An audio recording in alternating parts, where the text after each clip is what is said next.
Doctor Rishiraj पोपट, सही नाम बोल रहा हूँ? जी बिल्कुल। नमस्ते। और नमस्ते। बहुत बहुत धन्यवाद आपका हमारे लिए समय देने के लिए, स्टूडियो में आने के लिए। वैसे तो आप पूरे देश में वायरल हो चुके हैं लेकिन फिर भी एक संक्षिप्त में अपना इंट्रोडक्शन अगर आप दे सकें तो। जी अरिहंत, आपका बहुत शुक्रिया मुझे आमंत्रित करने के लिए। मेरा नाम ऋषिराज पोपट है। मेरा जन्म हुआ मुंबई में और वहीं पे मैंने स्कूलिंग की, अंडर ग्रेजुएट की पढ़ाई की इकोनॉमिक्स में सेंट जेवियर्स मुंबई से। और स्कूल में संस्कृत पढ़ी थी 4 वर्षों के लिए। उसके बाद कॉलेज में इकोनॉमिक्स पढ़ी। तो कॉलेज के बाहर पाणिनीय व्याकरण का अभ्यास मैंने शुरू किया और उन 3 वर्षों के दरमियान मैंने पाणिनीय व्याकरण सीखा। और तीसरे साल के आसपास अंडर ग्रेजुएट में मुझे एहसास हो गया कि मुझे अब इकोनॉमिक्स में आगे शोध नहीं करनी। तो मेरे पास दो पर्याय थे। एक था कि मैं जॉब ले लूँ कंसल्टेंसी में, और दूसरा था कि मैं पाणिनी पे आके काम करूँ। और दोनों के बारे में मैंने बड़े ध्यान से सोचा, क्योंकि हम मध्यम वर्गीय लोग मुंबई के, जब हम करियर चुनते हैं तो जाहिर सी बात है, मुंबई के ही नहीं भारत का कोई भी साधारण विद्यार्थी हो किसी भी छोटे बड़े शहर का, वो ये ज़रूर सोचता है कि आगे क्या है ना, पैसे कहाँ से कमाएंगे। तो बावजूद उसके मैंने ये निर्णय लिया कि नहीं, मुझे वाकई इसमें आगे काम करना है। तो मैंने फिर मास्टर्स के लिए एप्लीकेशंस डाली कुछ, और आगे हम इसमें विस्तार में बात कर सकते हैं क्या हुआ ये वो। पर ऑक्सफोर्ड से मास्टर्स की और फिर पीएचडी कैम्ब्रिज से की। संस्कृत को जो लॉजिकल लैंग्वेज बोला जाता है, हम्म। साइंटिफिक लैंग्वेज बोला जाता है, उसके बारे में आपका क्या विचार है? और पाणिनि का जो सूत्र हैं, जो व्याकरण है, उसमें उसका कितना कंट्रीब्यूशन है उसको साइंटिफिक तरीके से विश्लेषण करने में? तो देखिए, मैं लिंग्विस्टिक्स मतलब भाषा शास्त्र जिसे हम हिंदी में कहते हैं, उसकी दृष्टि से आपको उत्तर देना चाहता हूँ। कोई भी भाषा दूसरी भाषा से अधिक या कम साइंटिफिक, लॉजिकल, मैथमेटिकल, वैज्ञानिक नहीं होती। प्रत्येक भाषा में जो है उसका एक अपना स्ट्रक्चर होता है, उसका एक अपना बांध होता है। और तो उस दृष्टि से देखा जाए तो संस्कृत इज़ नॉट स्पेशल। पर संस्कृत भाषा का जिस प्रकार विश्लेषण हुआ है प्राचीन समय से लेकर अब तक, उस प्रकार का विश्लेषण बहुत सारी भाषाओं का नहीं हुआ विश्व में। तो हमारे जो वैयाकरण रहे, विशेष रूप से पाणिनि, पर पाणिनि के अलावा अनेक और वैयाकरण भी रहे हैं प्राचीन भारत में। तो इन वैयाकरणों ने भाषा के स्ट्रक्चर को जिस तरह एनालाइज किया है, उससे भारतीय लोगों ने तो भाषा के बारे में सीखा ही है वर्षों से, सदियों से। पर साथ ही पिछले 200-300 सालों में भारत और यूरोप के बीच में जो कांटेक्ट रहा कॉलोनियलिज्म की वजह से, औपनिवेशीकरण की वजह से, उस दरमियान वेस्टर्न लिंग्विस्टिक्स का भी जब जन्म हुआ, तब से लेकर आज तक, और विशेष रूप से जब आरंभ हुआ था वेस्टर्न लिंग्विस्टिक्स का, तो पाणिनि के व्याकरण ने बहुत बड़ा योगदान दिया है in the development of modern linguistic theory. तो उस दृष्टि से अगर देखा जाए तो संस्कृत का योगदान महत्वपूर्ण है भाषा के स्ट्रक्चर के बारे में हमें समझाने में। पर कोई भी एक भाषा दूसरी भाषा से ज़्यादा साइंटिफिक नहीं होती। उसको आप कल्टिवेट ज़रूर कर सकते हो, जैसे कि संस्कृत को किया गया। तो ये दूसरी बात है कि पाणिनि ने एक हमें स्टैंडर्ड, जिसे एक स्टैंडर्ड डायलेक्ट दे दी मानो, और उसका बाद में प्रयोग होने लगा क्लासिकल लिटरेचर के प्रोडक्शन में। अब कोई भी क्षेत्र हो दुनिया का, वहाँ पे भाषा बदलती रहती है। भाषा एक नदी की तरह होती है ना, वो बहती रहती है, और उसमें परिवर्तन भी आते हैं समय के साथ। तो संस्कृत से प्राकृत भाषाएं निकली, प्राकृत भाषाओं से अपभ्रंश भाषाएं निकली, और उनसे निकली जिसे हम कहते हैं old Marathi, old Gujarati, old Punjabi, old Sindhi, है ना, और उनसे निकली new Marathi, new Bengali, new Gujarati इत्यादि। तो ये सारी भाषाएं मतलब इंडो आर्यन भाषाओं में परिवर्तन आ रहे थे, संस्कृत से प्राकृत, प्राकृत से अपभ्रंश इत्यादि, पर साथ ही साथ संस्कृत का प्रयोग फिर भी हो रहा था लिटरेचर के प्रोडक्शन में।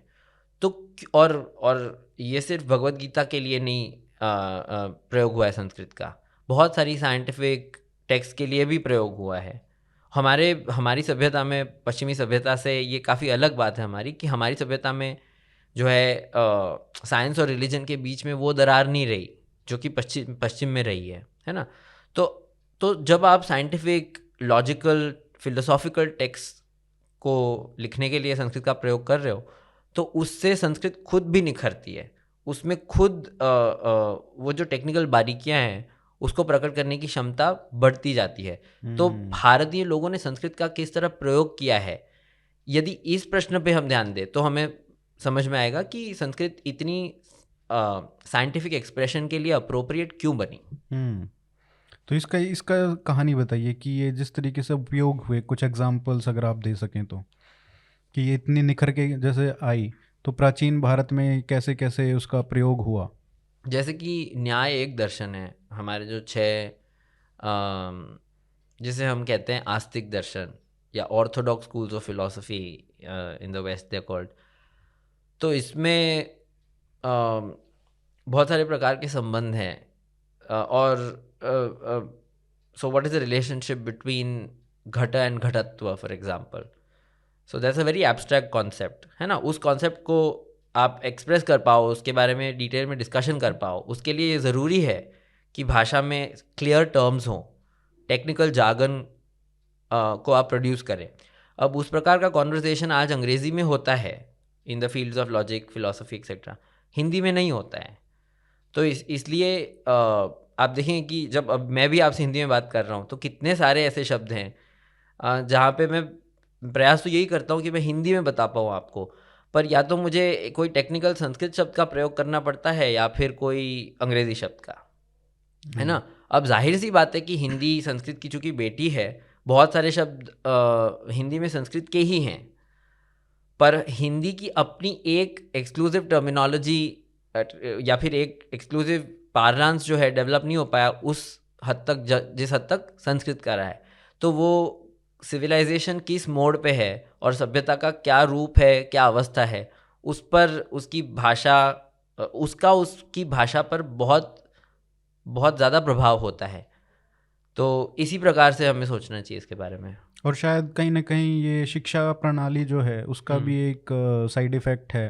जैसे अंग्रेजी के शब्द आ रहे हैं तो जो हम आम तौर की भाषा में प्रयोग करते हैं तो ज़्यादातर हम अंग्रेजी का ही प्रयोग करते हैं, चाहे प्रोफेशन में हो चाहे एजुकेशन में हो, तो वो एक हैबिट बन जाती है। बिल्कुल। तो उसकी वजह से जो शुद्ध हिंदी का प्रयोग और जो उसमें निखरता आनी चाहिए प्रयोग के बाद, वो नहीं आती। आप देखिए, आप पहले रामधारी सिंह दिनकर जैसे जिस तरीके की कविताएं लिखते थे, आज हम कल्पना भी नहीं कर सकते कि उस तरीके की कविताएं कोई लिख सकता है आज। बिल्कुल नहीं। उपन्यास भी नहीं आज को देखने को मिलता इतने बेहतरीन तरीके जो 50-60 के दशक में हमको देखने को मिलते थे। तो एक कहीं ना कहीं, और अखबारों की तो स्थिति जो है हिंदी अखबारों की, वो तो क्या ही कहें, उसमें तो ज़्यादातर इंग्लिश ही आती है। जिस तरीके की भाषा हम आम लोग यूज़ करते हैं, वो कह सकते हैं कि भाई मार्केट फोर्सेस उसी को ड्राइव करती हैं। तो वापस मैं सिर्फ ये कहूँगा कि ये पूरी तरह मार्केट फोर्सेस पे निर्भर नहीं होता। कि आप कहीं भी चले जाएं दुनिया में, कैम्ब्रिज में मेरे दोस्त थे अलग अलग देशों से, जापान, कोरिया, अफ्रीका के कुछ देशों से, साउथ अफ्रीका, नाइजीरिया, जर्मनी हो गया, यूरोप में नेदरलैंड्स हो गया, फ्रांस हो गया। तो इन देशों की आप बात करेंगे ना तो आप देखेंगे कि अफ्रीका को हम अभी दरकिनार कर देते हैं क्योंकि वो हमारे जैसे हैं, in that they were also colonised. उनका भी यूरोपियन कॉलोनाइजेशन वाला अनुभव रहा हमारी तरफ पिछले 200-300 सालों में। पर आप ये जो डेवलप्ड नेशंस हैं जिन्हें डेवलप्ड कहते हैं, इनको देखेंगे, जापान, कोरिया, नेदरलैंड्स, पर मिडिल ईस्ट में भी आप देख लें जिनका कॉलोनियल एक्सपीरियंस हमसे थोड़ा अलग रहा, अगर रहा तो लेट्स टॉक अबाउट ईरान और द अरबिक स्पीकिंग कंट्रीज़, ये सारे अपनी भाषाओं को अपनी शिक्षा प्रणाली के एकदम केंद्र में रखते हैं। और ये हमारे लिए बिल्कुल ताजुब की बात नहीं होनी चाहिए, क्योंकि आप पूरी दुनिया का इतिहास देख लें, विद्यार्थियों को किसी भी पाठशाला में साधारण तौर पे उस भाषा को माध्यम बनाकर सिखाया जाता है जो भाषा उनके लिए सबसे सहजतम हो, सरल हो, जिसमें वे एकदम मुक्त होकर अपने विचार प्रकट कर पाएँ। तो हमें ये समझने की बहुत ज़रूरत है, क्योंकि हमें तो लगता है कि नहीं, इंग्लिश मीडियम होती है, पढ़ाई तो होती है, पर ये दुनिया का तरीका नहीं है एजुकेशन करने का या शिक्षा देने का। ये वी आर एन एक्सेप्शन, और we are the way we are because of our colonial experience. और हाँ, अफ्रीका में और साउथ एशिया में ऐसे देश हैं, और ये this is not completely unusual, पर इसका ये मतलब नहीं है कि यही तरीका है चीज़ों करने का। तो हमें, खैर इस पे हम आगे बात कर सकते हैं, पर मैं इसमें ये पूछना चाहता हूँ, जैसे ये बोला जाता है कि अंग्रेजी माध्यम में पढ़ाई की वजह से, और वो एक यहाँ पे तो ट्रेंड है ही कि उसकी वजह से एडवांटेज भी मिलता है आपको हर जगह, और जो अंग्रेजी माध्यम में नहीं होते वो कहीं ना कहीं पिछड़ जाते हैं। तो एक अभिभावकों में भी ये रहता है, दौड़ लगी रहती है कि बच्चों को अंग्रेजी माध्यम में ही शिक्षा दिलानी है। तो क्या ये दूसरे देशों में, आपने कहा कि ये ऐसा नहीं है, तो क्या हमारे लिए एक एडवांटेज है ग्लोबल वर्ल्ड में प्लग इन करने के लिए, बिजनेस में, इकोनॉमी में और एजुकेशन में? और लेकिन आप तो बता रहे हैं कि बाहर से लोग आते थे वहाँ पे पढ़ने के लिए कैम्ब्रिज में, वो तो अपने अपने मीडियम, अपने अपने मातृभाषा में पढ़ते हैं। तो इसके बारे में बताइए। जी देखिए, अपनी प्राथमिक शिक्षण के समय, प्राइमरी एजुकेशन के समय, अपनी भाषाओं को मीडियम ऑफ इंस्ट्रक्शन या शिक्षा का माध्यम बनाने का अर्थ ये नहीं है कि हम भारत की और विश्व की अन्य भाषाओं को न सीखें। इनफैक्ट ये बड़ी साफ हो गई है बात रिसर्च के द्वारा कि जितनी नई भाषाएं आप सीखेंगे और जितनी जल्दी सीखेंगे, अपने बचपन में जितना जल्दी आप शुरुआत करेंगे इस प्रोसेस को, उतना आपके लिए बेहतर है। तो मल्टीलिंगुअलिज्म तो भारत का वरदान रहा ही है, और अंग्रेज़ी लोगों को ज़रूर सीखनी चाहिए। साथ ही लोगों को मैंड्रिन सीखनी चाहिए, अरबिक सीखनी चाहिए, पर्शियन सीखनी चाहिए, उनके इंटरेस्ट के अनुसार। तो ये मेरा बिल्कुल नहीं कहना कि हमें नहीं सीखनी चाहिए। और अंग्रेज़ी, क्योंकि ग्लोबली अंग्रेज़ों ने इतनी ज़मीनें हासिल की कॉलोनियलिज्म के द्वारा, तो अंग्रेज़ी सीखना तो खैर ज़रूरी हो ही गया है इतिहास की वजह से। तो पर सही तरीका क्या है? क्योंकि एजुकेशन का ध्येय क्या होना चाहिए कि विद्यार्थी जो है उसका पोटेंशियल जो है उसको हम मैक्सिमली एक्सप्लॉइट कर सकें। तो जितनी उसमें क्षमता है, वो सारी क्षमता का कुछ बने, कि वो सोच पाए, जिस हद तक उसकी बुद्धि उसको सोचने के लिए सक्षम बनाती है, उस हद तक वो सोच पाए उसकी। so you want to maximize the exploitation of the potential which otherwise remains latent in the student, right? तो मलेशिया में चले जाएं फॉर एग्जांपल, आप वहाँ पे आप देखेंगे कि बच्चे मले भी सीखते हैं, जो चाइनीज़ ओरिजिन वाले बच्चे हैं वो मैंड्रिन और मले मिक्स स्कूल्स में जाते हैं, और प्राइमरी स्कूल से ही वो इंग्लिश भी सीखना शुरू कर देते हैं, and then by the time they reach secondary school they do maths in Mandarin and also in English. तो मल्टीपल मीडिया ऑफ एजुकेशन है। तो उस तरह का हाइब्रिड मॉडल हमें भी अपनाना ही होगा if we want to become efficient. आज क्या होता है कि बच्चा स्कूल जाता है, उसकी अंग्रेज़ी टूटी फूटी है, दुर्भाग्यवशात टीचर की भी अधिकतर आप देखेंगे तो अंग्रेज़ी टूटी फूटी है, और इसमें कोई ताजुब की बात नहीं है क्योंकि ये हमारी बोलचाल की भाषा नहीं है। उसके फलस्वरूप क्या होता है, फिर बच्चे में कॉन्फिडेंस नहीं है, टीचर स्पष्ट रूप से अपने विचारों को प्रकट नहीं कर पा रहे हैं, राइट? और बच्चे में और दो चीज़ें होती है, एक होता है आपका एप्टीट्यूड सुधरे, और एक होता है आप कॉन्फिडेंट बने बतौर इंसान के। तब कॉन्फिडेंस की वजह से जो आप सोच पाते हो ना, तब फिर आप नई चीज़ें ढूंढ पाते हो, आप में वो बोल्डनेस होती है कि आप कुछ नया बोल सकें। वो अंग्रेजी सुधारने के चक्कर में पीट के बच्चे कॉन्फिडेंस को इतना तोड़ मरोड़ एकदम तोड़ दिया जाता है, क्रिएटिविटी खत्म, क्योंकि आपको लगता ही नहीं आप उस लायक हो कि आपको सोच पाओ। आपकी तो अंग्रेजी टूटी फूटी, यार मेरी तो एक्सेंट भी ठीक नहीं है, मैं क्या बोलूँगा? अरे तुम बिल्कुल बोल सकते हो यार, पर ये कहने वाला कोई नहीं होता। और बचपन में बच्चों को इस प्रकार का अफर्मेशन पेरेंट्स और स्कूल से मिलना चाहिए, जबकि वो नहीं मिलता। बस आपकी पीठ थपथपाई जाती है कि आप अच्छी अंग्रेज़ी बोल लेते हो, 2-3 सेंटेंस आपने अंग्रेज़ी में बोल लिए किसी के कॉपी करके, तो उसके लिए आपको प्रोत्साहन दिया जा रहा है। अब वो उसके लिए प्रोत्साहन नहीं देना चाहिए। प्रोत्साहन क्यों देना चाहिए कि आप कोई अच्छी चीज़ इंडिपेंडेंटली सोच पाओ या कुछ इंडिपेंडेंटली कर पाओ। सो और इसके वजह से हो क्या जाता है, पूरे सिर्फ शिक्षा प्रणाली के अंतर्गत ही नहीं, पूरे समाज में जो है अंग्रेज़ी एक प्रॉक्सी बन जाती है इंटेलिजेंस की, कि जितनी अच्छी अंग्रेज़ी बोल पाता है इंसान उतना वो बुद्धिमान है या चतुर है। पर ये गलत है, क्योंकि किसी भाषा को अच्छे से एक्वायर कर पाना अपने आप में एक हुनर ज़रूर है, but that can not be a proxy for intelligence. तो ये हमारे न केवल हमारे शैक्षणिक संस्थानों को, न केवल कंपनीज को और गवर्नमेंट्स को, पर अभिभावकों को और समाज को ये समझने की बहुत ज़्यादा ज़रूरत है। क्योंकि वरना हम जो है, ये आपने अभी सॉरी मैं आपके सवाल का जवाब दे दूँ, हाँ हम कॉल सेंटर में hi I am Sam, how can I fix your pressure cooker तो कर लेंगे, पर मेरे लिए भारतीय, मेरे जो सपने हैं भारत के लिए, वो उससे कहीं ज़्यादा है। तो आप ज़रूर, अगर आपका सिर्फ सपना ये है कि आपको कॉल सेंटर में काम करना है और वहाँ पे आप you will have a fake American accent, उसमें फ़ायदा होगा। पर ईरान, जापान, चाइना ये सब थोड़ी रुक गए because they not doing education in English. They are still learning English where required, in those domains where it's required, but their local systems run in local languages. क्योंकि कोई भी system को चला रहे हो आप, सबसे पहला आपका हेतु क्या होना चाहिए, ध्येय क्या होना चाहिए, कि वहाँ के लोगों की सहूलियत के लिए, उनके विकास के लिए, उनके बौद्धिक विकास के लिए, जब विद्यार्थियों की बात हो रही है तो वो ध्येय होना चाहिए। ये नहीं कि कोई अब ये सारी बैंक्स जाती हैं चाइना में, इनकी ब्रांचेस सिंगापुर में हैं, खैर Singapore is an exception, I won't go there right now, पर चाइना की बात कर लो, जापान की बात कर लो, जर्मनी की बात कर लो, तो क्या वो सब इंग्लिश में काम चलता है वहाँ पे? बिल्कुल नहीं। तो आप अपनी एजुकेशन सिस्टम को चेंज करो तो the economy will also respond. ऐसा नहीं है कि हम सिर्फ मार्केट फोर्सेस के द्वारा कंट्रोल्ड है, it's these are all interrelated networks हैं ये सारे।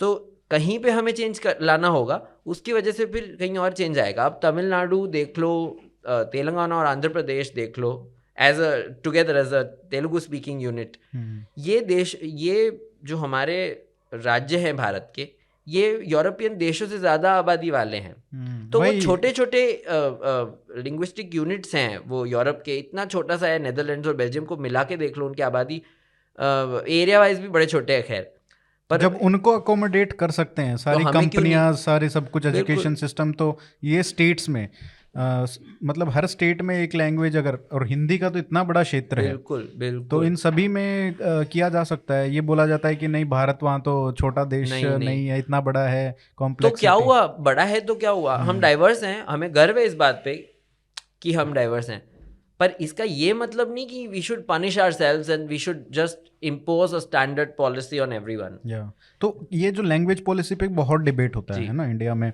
एक राजनीति की बात आई जाती है कहीं ना कहीं कि क्या भाषा होनी चाहिए, 3 लैंग्वेज फॉर्मूला, 2 लैंग्वेज। तो किस तरीके से स्कूल्स में जैसे अप्रोच करना चाहिए, क्योंकि अभी नई एजुकेशन पॉलिसी भी आ गई है जो एक ऑप्शन देती है कि मातृभाषा में जो माध्यम होना चाहिए शिक्षा का। तो आपके हिसाब से क्या एक वे फॉरवर्ड है जो अभी सारी डिबेट्स चल रही हैं इसके बीच में? तो पहले तो ये सारे जो डिबेट्स चलते हैं इनमें मैं ये देखता हूँ कि it's always about identity, regional identity या फिर नेशनल आइडेंटिटी, और ये सारी चीज़ें अपनी जगह पर ठीक है। सबसे महत्वपूर्ण होना चाहिए विद्यार्थी का बौद्धिक विकास, राइट? उसके लिए हमें जो करना पड़े हमें करना चाहिए। फिर ये आइडेंटिटी, ये वो, इसको सबको हमें दरकिरदार कर देना चाहिए, क्योंकि उसके लिए पॉलिटिक्स में जगह ज़रूर है, but not in education according to me. तो विद्यार्थी के लिए सबसे फ़ायदेमंद क्या होगा कि आप पहले रिसोर्सेज प्रोड्यूस करें और टीचर्स को भी ट्रेन करें कि वो उस स्टेट की लैंग्वेज में पढ़ाएं। साथ ही साथ आप सेकेंड लैंग्वेज एक्विजिशन का मटेरियल प्रोड्यूस करें, जिससे बच्चे सिस्टमैटिकली जो है अंग्रेज़ी सीख पाए। क्योंकि हमारे यहाँ क्या होता है कि पहले से आपको इंग्लिश में टेक्स्ट बुक दे दी, अब वो पढ़ के कुछ कर के सो इसको, ये मॉडल है कि आप अंग्रेज़ी को as a medium of instruction use कर रहे हो, साथ ही साथ अंग्रेज़ी सीख भी रहे हो उसी माध्यम से। तो ये मॉडल इंडिया में चला है प्राइवेट स्कूल एजुकेशन के द्वारा मेनली। पर इस मॉडल की बहुत सारी खामियां हैं, क्योंकि आप अज्यूम कर रहे हो इस मॉडल में कि you are hearing very good English on a daily basis, which you are not. So आप इतने छोटे हो, आप पढ़ पढ़ के ट्राई कर रहे हो कि आपकी इंग्लिश सुधर जाए, किसी तरह हाथ पैर मार के कुछ करके आप अच्छी इंग्लिश बोलने लगे, आप सिटकॉम देख रहे हो, ये देख रहे हो, कुछ तो करके अब आप कोशिश कर रहे हो। पर ये सही तरीका नहीं है। ज़रूर आपको सिटकॉम्स देखने चाहिए, किताबें पढ़नी चाहिए और लोगों की अच्छे अंग्रेज़ी वक्ताओं की अंग्रेज़ी भी सुननी चाहिए। ऑल दीज आर नेसेसरी, पर साथ ही साथ एक फॉर्मल सेटअप होना चाहिए क्लासरूम में, जहाँ पे सेकेंड लैंग्वेज पेडागॉजी हो कि ये एक सेकेंड लैंग्वेज है, फॉरेन लैंग्वेज है आपके लिए, तो सिस्टमेटिकली उसका व्याकरण आपको सिखाया जाए with the help of examples, with the help of practice, conversation etcetera. इस पे पूरी PhD होती है। अमेरिका में डिपार्टमेंट्स है teaching English as a second language के, जिसको टेसोल वगैरह कहते हैं। तो हमें इसको डेवलप करना चाहिए भारत में। तो सबसे पहली प्राथमिकता है कि जो मातृभाषा है बच्चे की, उसी में उसकी शिक्षा हो, माध्यम जो है शिक्षा नहीं, केवल उसमें नहीं, हाँ, शुरुआत उससे हो, फिर धीरे धीरे आप मैथ्स हिंदी में भी पढ़ाओ, इंग्लिश में भी पढ़ाओ। टर्मिनोलॉजी इंग्लिश में हो सकती है, ठीक है, पर बच्चे को क्या है कि वर्ड प्रॉब्लम दे दिया तो उसकी भाषा में है, अब वो 3rd स्टैंडर्ड में, 2nd स्टैंडर्ड में, उसकी इंग्लिश इतनी अच्छी नहीं है, तो आप उसको वर्ड प्रॉब्लम समझाने की कोशिश कर रहे हो ना, कि किसने कितने चॉकलेट्स बेचे, उससे कितना उसको लाभ हुआ। तो उसको हिंदी में बता दोगे तो ब्रह्मांड टूट नहीं जाएगा, है ना। उसको वैसे समझ ही नहीं आ रहा है क्या करना है इस सवाल में। बिल्कुल, अंग्रेजी में उसको समझ नहीं आ रहा है, उसका कॉन्फिडेंस आपने तोड़ दिया ना, फिर उसको रीड करना मुश्किल हो जाता है, हर सब्जेक्ट उससे डिफिकल्ट हो जाता है। बिल्कुल बिल्कुल, और उसकी रुचि भी खत्म हो जाती है फिर पढ़ाई से, पढ़ाई एक बोझ बन जाता है। तो वो नहीं होना चाहिए मेरे ख्याल से, एक मजा है पढ़ाई का। और सबसे बड़ी बात यह है कि अभिभावक भी मदद नहीं कर पाते हैं। जैसे हमारे समय में तो यही था कि अब तो पता नहीं, बच्चे को पहले से ही मतलब 1 साल का होता है तभी अंग्रेजी बोलना शुरू कर देते हैं पेरेंट्स, लेकिन ये पहले नहीं था। तो बहुत, और वो भी टूटी फूटी, हाँ वो भी टूटी फूटी, वो तो है। तो आप बहुत नुकसान भी कर रहे हो ना बच्चे का। पहले क्या था कि पहले जैसे प्राकृत की बात की, संस्कृत की बात की हमने, तो इसमें ये होता था कि एक लिंक लैंग्वेज था पूरे देश में संस्कृत कहीं ना कहीं, और वो एक दूसरे से जो शब्द थे वो एक दूसरे लैंग्वेज में जाते थे। दोनों लैंग्वेजेस, रीजनल लैंग्वेजेस और संस्कृत दोनों ही एनरिच होते थे। तो अभी जो है लिंक लैंग्वेज कहीं ना कहीं इंग्लिश को बनाने का प्रयास है। अगर हिंदी को करते हैं, हिंदी भाषी जो राज्य हैं वहाँ हिंदी है, परंतु उसका रेजिस्टेंस आता है सदर्न स्टेट से, तो वो कहीं ना कहीं एक बात है कि अंग्रेजी होनी चाहिए लिंक लैंग्वेज। अब बात आती है कि संस्कृत को कैसे हम अभी जो डेड लैंग्वेज बोली जाती है, तो इसको हम कैसे पढ़ा सकते हैं स्कूलों में, या किस तरीके से पूरे देश में, और कम से कम हिंदी भाषी राज्यों में, क्योंकि वो ज़्यादा समझ पाते होंगे, ज़्यादा जो संस्कृतनिष्ठ हिंदी है वो आसान है समझना, और वहाँ पे रेजिस्टेंस नहीं है, संस्कृत को बहुत उस तरीके से देखा जाता है। तो इसको संस्कृत को हम कैसे फॉर एग्जाम्पल रिवाइव कर सकते हैं? मेरा ख्याल है कि दक्षिण भारत की जो भाषाएं हैं, जिसे बिल्कुल, हम बिल्कुल, लैंग्वेजेस कहते हैं, वो बिल्कुल संस्कृत शब्दों से भरी पड़ी है ना। तो ऐसी बात नहीं है कि सिर्फ उत्तर भारत में, इनफैक्ट उत्तर भारत में ये कहा जाता है, मैं कह रहा हूँ कि पॉलिटिक्स ज़्यादा है। जी, पॉलिटिक्स बिल्कुल है। फिर भी मेरा ख्याल है दक्षिण में भी संस्कृत के लिए रेजिस्टेंस कम है हिंदी की तुलना में, है ना।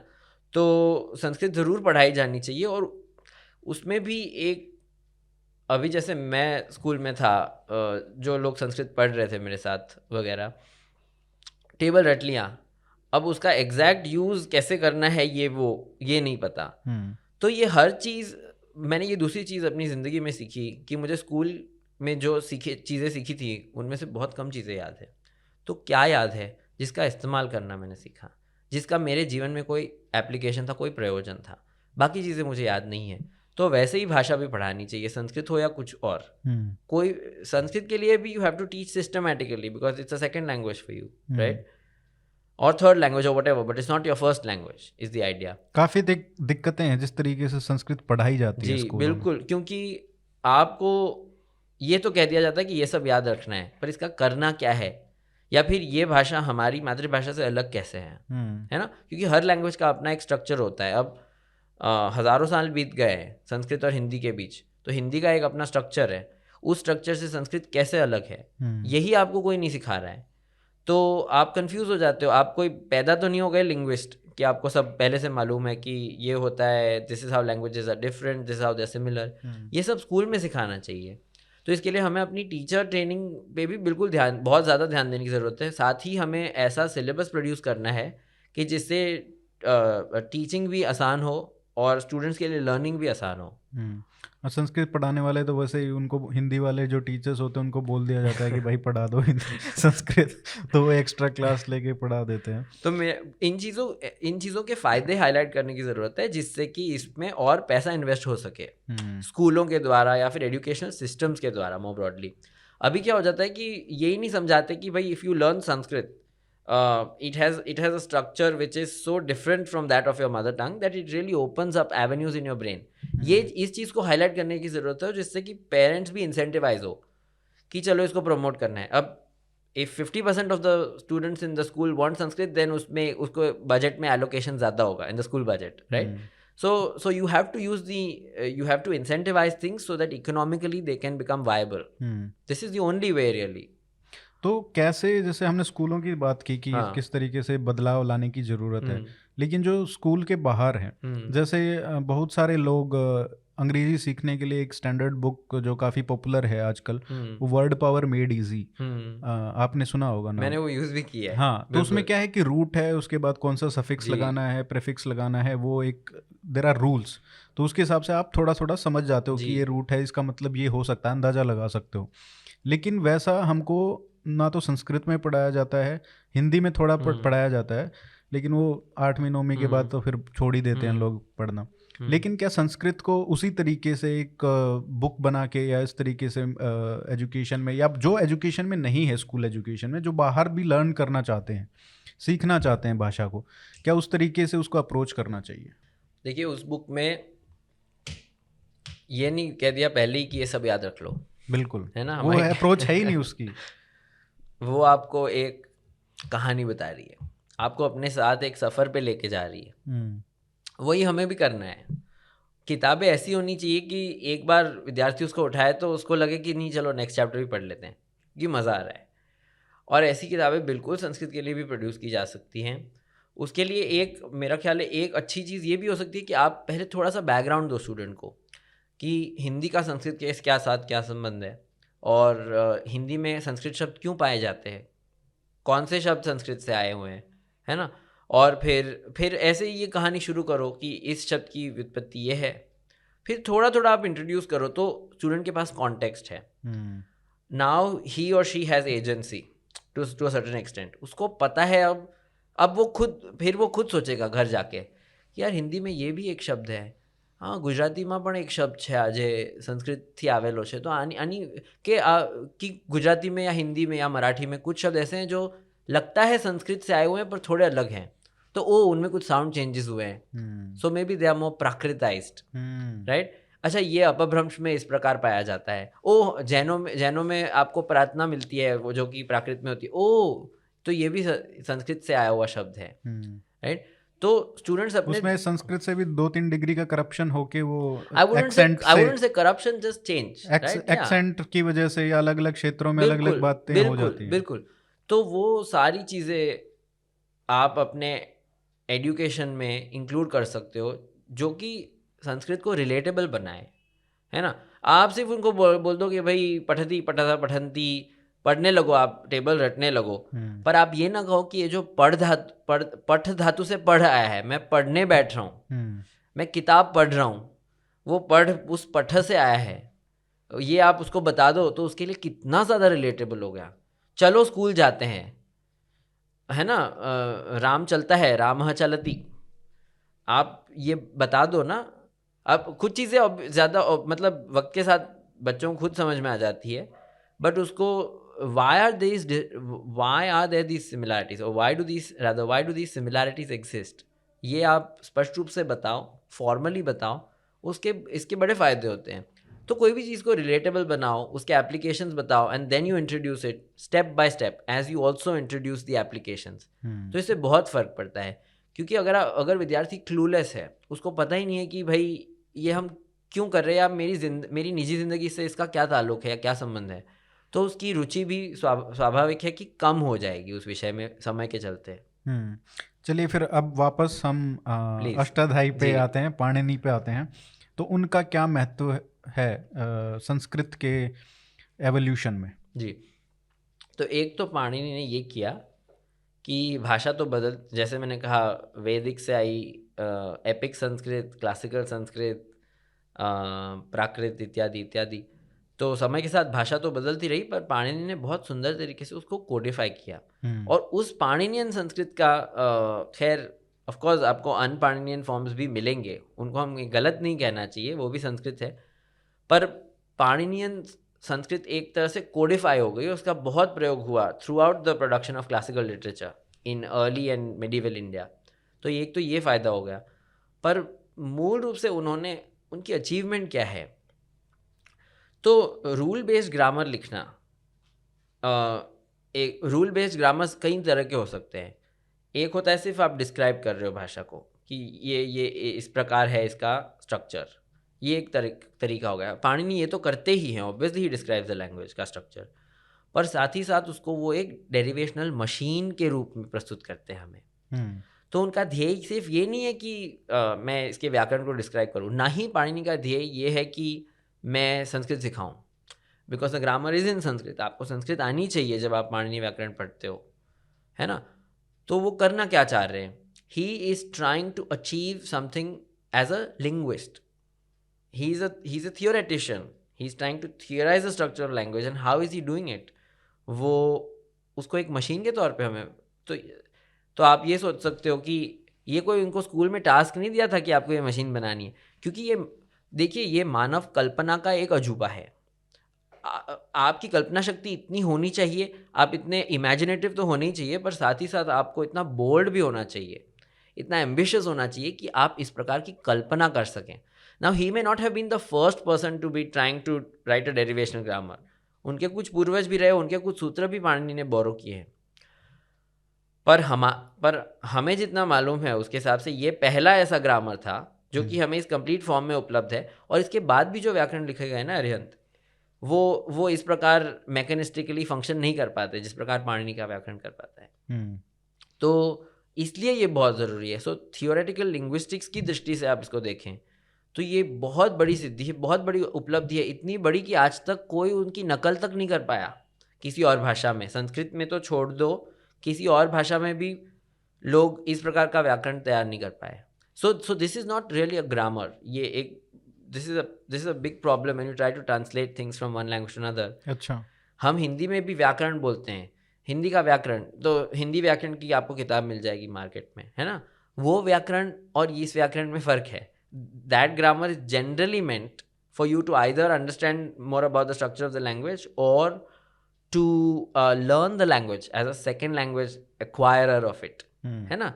या फिर teach yourself Bengali हो गया, teach yourself French, teach yourself Mandarin। ये क्या है, these are also, इसको भी हम व्याकरण कह देते हैं हिंदी में, और इंग्लिश में हम इसको ग्रामर कह देते हैं कि this grammar will help us acquire Mandarin और Swahili और whatever। ये अलग है, ये उस तरह का व्याकरण नहीं है। This is also description of language, पर इसका गोल कुछ और है। इसका गोल है to conceptualise language in a way where you can describe it as a machine. अच्छा, ठीक है। तो हमारे पास, और ये पाणिनि की गलती नहीं है, ये हमारी कमी है कि as not only this civilization but as civilizations we don't really have exclusive terms for it. अब उसको हम व्याकरण कहते हैं, तो then we should not call the grammar of Hindi vyakarana if we want to be very precise, you see, because the functionalities अलग हैं सब इनकी। पाणिनि का व्याकरण इसलिए नहीं लिखा गया था कि आप संस्कृत सीख पाएँ, उसका गोल एक थियोरेटिकल गोल है, but it's an incredible goal, because अब उसके आप देखेंगे कि जैसे कि द्वितीय विश्व युद्ध जब हुआ, तब जर्मन्स की क्या मैसेजेस, क्या संदेश भेज रहे थे एक दूसरे को, अंग्रेज़ों को समझना था, है ना। तो अंग्रेज़ ट्रांसलेट करने की कोशिश कर रहे थे, उन्होंने बड़े बेसिक मॉडल बनाए रूल बेस्ड ट्रांसलेशन के। तो रूल बेस्ड ग्रामर्स के साथ एक्सपेरिमेंट्स इन्होंने इस वक्त शुरू किए 20वीं सदी में पश्चिम में। उसके बाद 60s तक आते आते उन्हें एहसास हो गया कि भाई ये इतना आसान नहीं है जितना हमें लगा था। तो फिर they started moving to statistical and mathematical modelling, और उसके बाद उससे भी आगे बढ़ के इन्होंने मशीन लर्निंग पे अब जोर दे रहे हैं। अब धीरे धीरे जैसे गूगल ट्रांसलेट पूरा मशीन लर्निंग सेंट्रिक हो रहा है। तो रूल बेस्ड ग्रामर्स के साथ काम करना आसान नहीं है।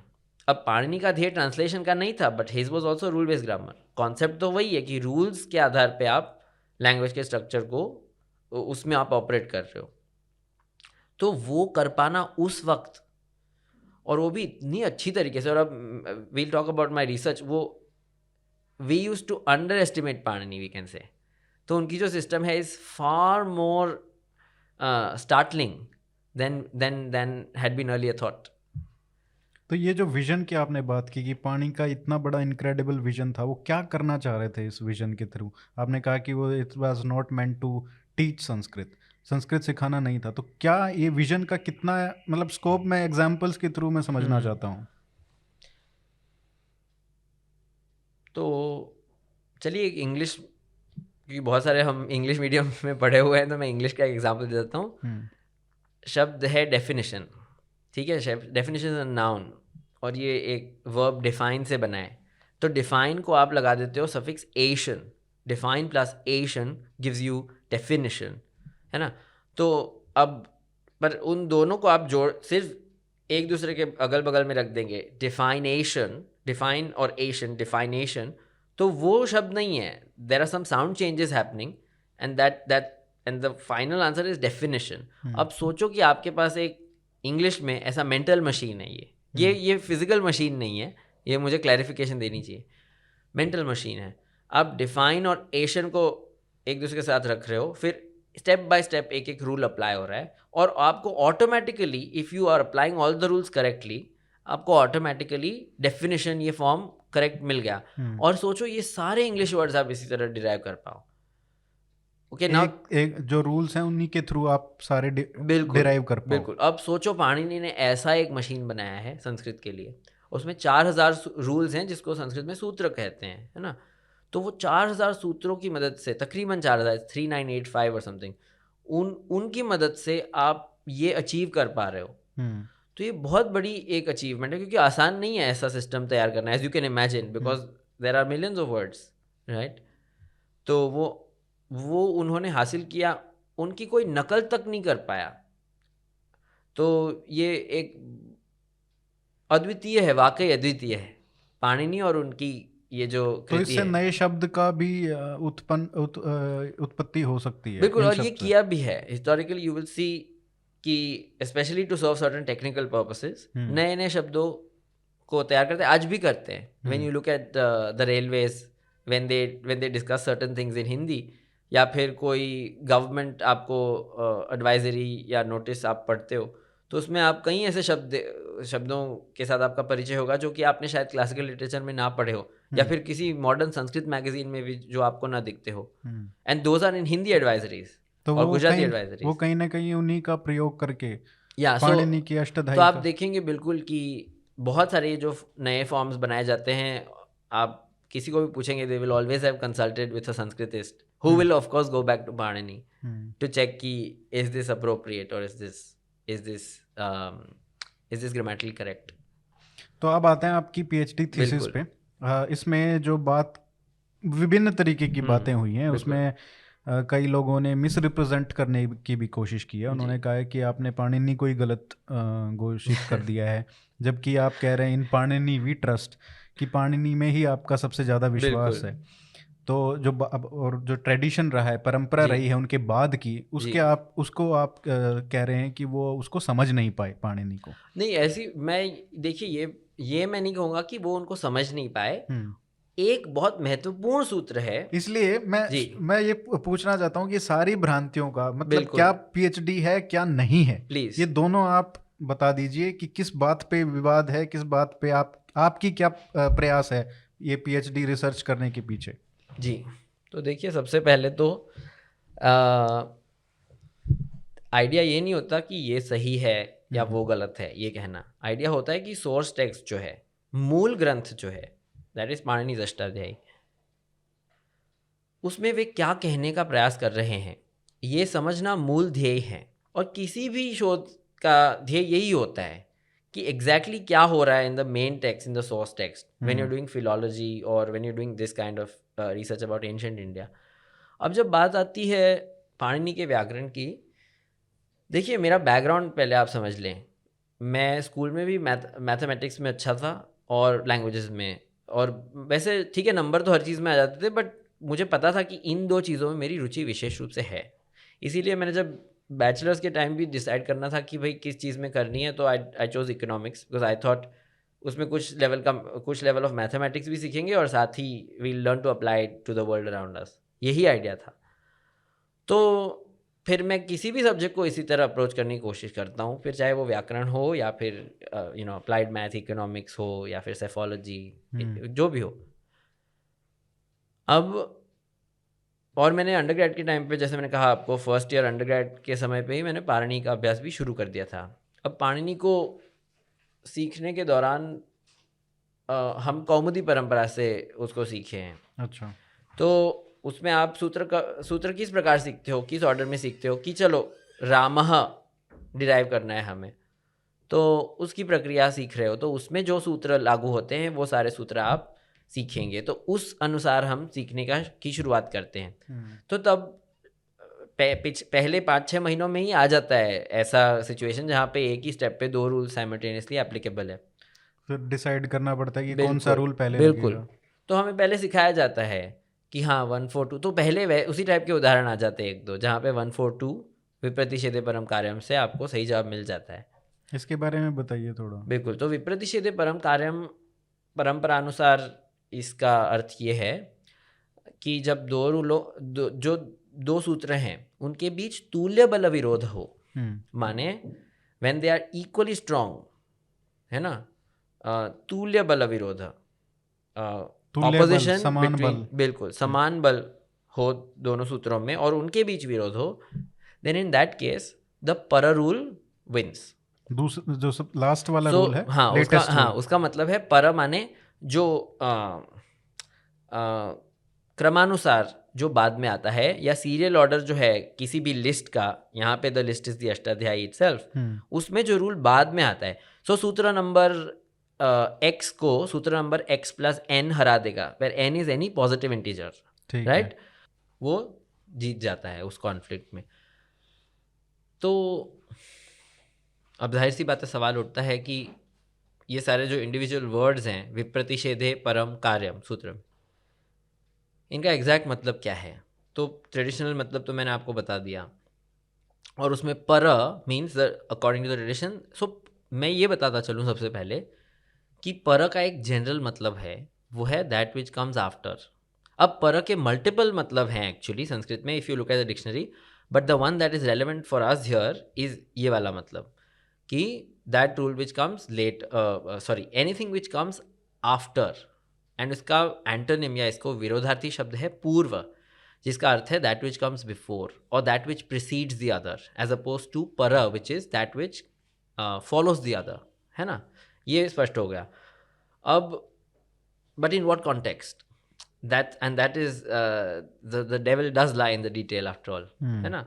तो that which comes after in the serial order of rules is the traditional interpretation.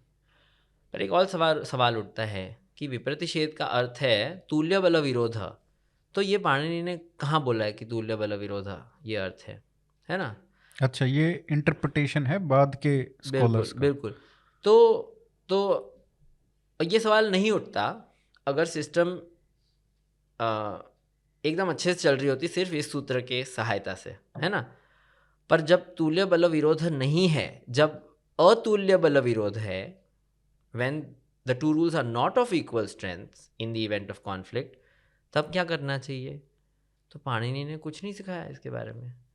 फिर क्या करें, फिर आपको सुनना पड़ता है ट्रेडिशनल कमेंटेटर्स ने क्या कहा है ये।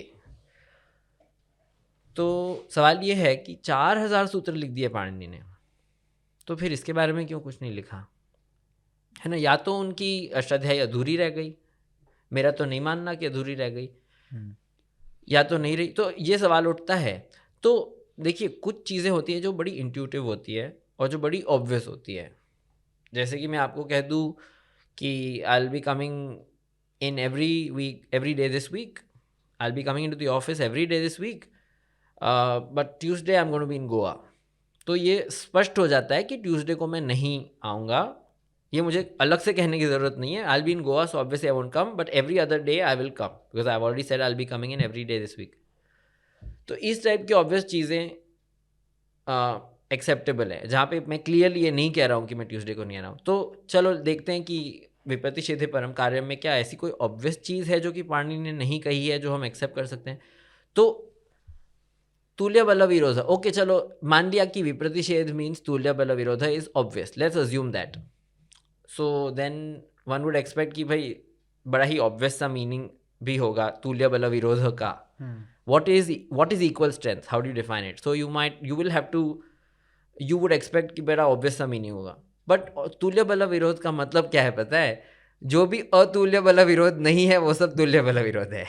अच्छा। So then you start scratching your head, you like अरे ये अतुल्य बल विरोध क्या है फिर, राइट? तो then they give you a list of pairs, rule pairs, कि जो अगर एक रूल नित्य है दूसरा अनित्य तो वो अतुल्य बल विरोध हो गया। अगर एक अंतरंग दूसरा बहिरंग तो वो अतुल्य बल विरोध हो गया। एक निरवकाश एक सावकाश तो वो अतुल्य बल विरोध हो गया। एक अपवाद एक उत्सर्ग तो वो अतुल्य बल विरोध। ओके, ये सब पाणिनि ने कहाँ सिखाया है? कहीं नहीं, ये भी पाणिनि ने नहीं सिखाया। सो let's think about this from the perspective of ontology of disciplines. What is ontology? Is the study of what the world is made up of. But here when you talk about ontology as the ontology of a discipline, what is that? That basically means कि कौन सी categories है आपकी जो system है of knowledge, उसमें क्या categories है, उन कैटेगरीज का एक दूसरे से ताल्लुक क्या है। अब आप क्या कर रहे हो, पाणिनि की ontology में इतनी नई कैटेगरीज इंट्रोड्यूस कर रहे हो, और फिर obviously that's also going to impact the relationships between both existing among both existing categories and the newly introduce categories. तो पाणिनि ने हमें ये क्यों नहीं सिखाया कि तुल्य बल विरोध क्या होता है, अगर विप्रतिषेध का मतलब तुल्य बल विरोध है? उन्होंने ये क्यों नहीं सिखाया कि तुल्य बल विरोध means anything that is not अतुल्य बल विरोध? ये क्यों नहीं सिखाया कि अतुल्य बल विरोध मीन्स रिलेशनशिप बिटवीन नित्य अनित्य अंतरंग बहिरंग एक्सेट्रा पेयर्स? और ये क्यों नहीं सिखाया कि नित्य क्या है अनित्य क्या है? He does not even mention these words in these contexts. तो सवाल तो उठने चाहिए ना, क्योंकि remember this is a tradition and of course Panini ने अपने विद्यार्थियों को सिखाया होगा, उनके विद्यार्थियों ने किसी को, फिर कात्यायन आए उसी लाइन में, फिर पतंजलि आए।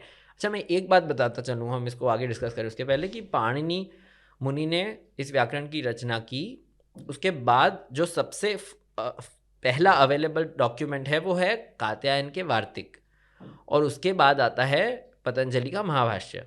पर वो वार्तिक भी हमें महाभाष्य के द्वारा ही उपलब्ध है, not as a separate text. So that should be mentioned. पर हायरार्की है पाणिनि, कात्यायन और फिर Patanjali in terms of timeline, तो ये स्पष्ट करना ज़रूरी था। these are the characters in a big story as it were।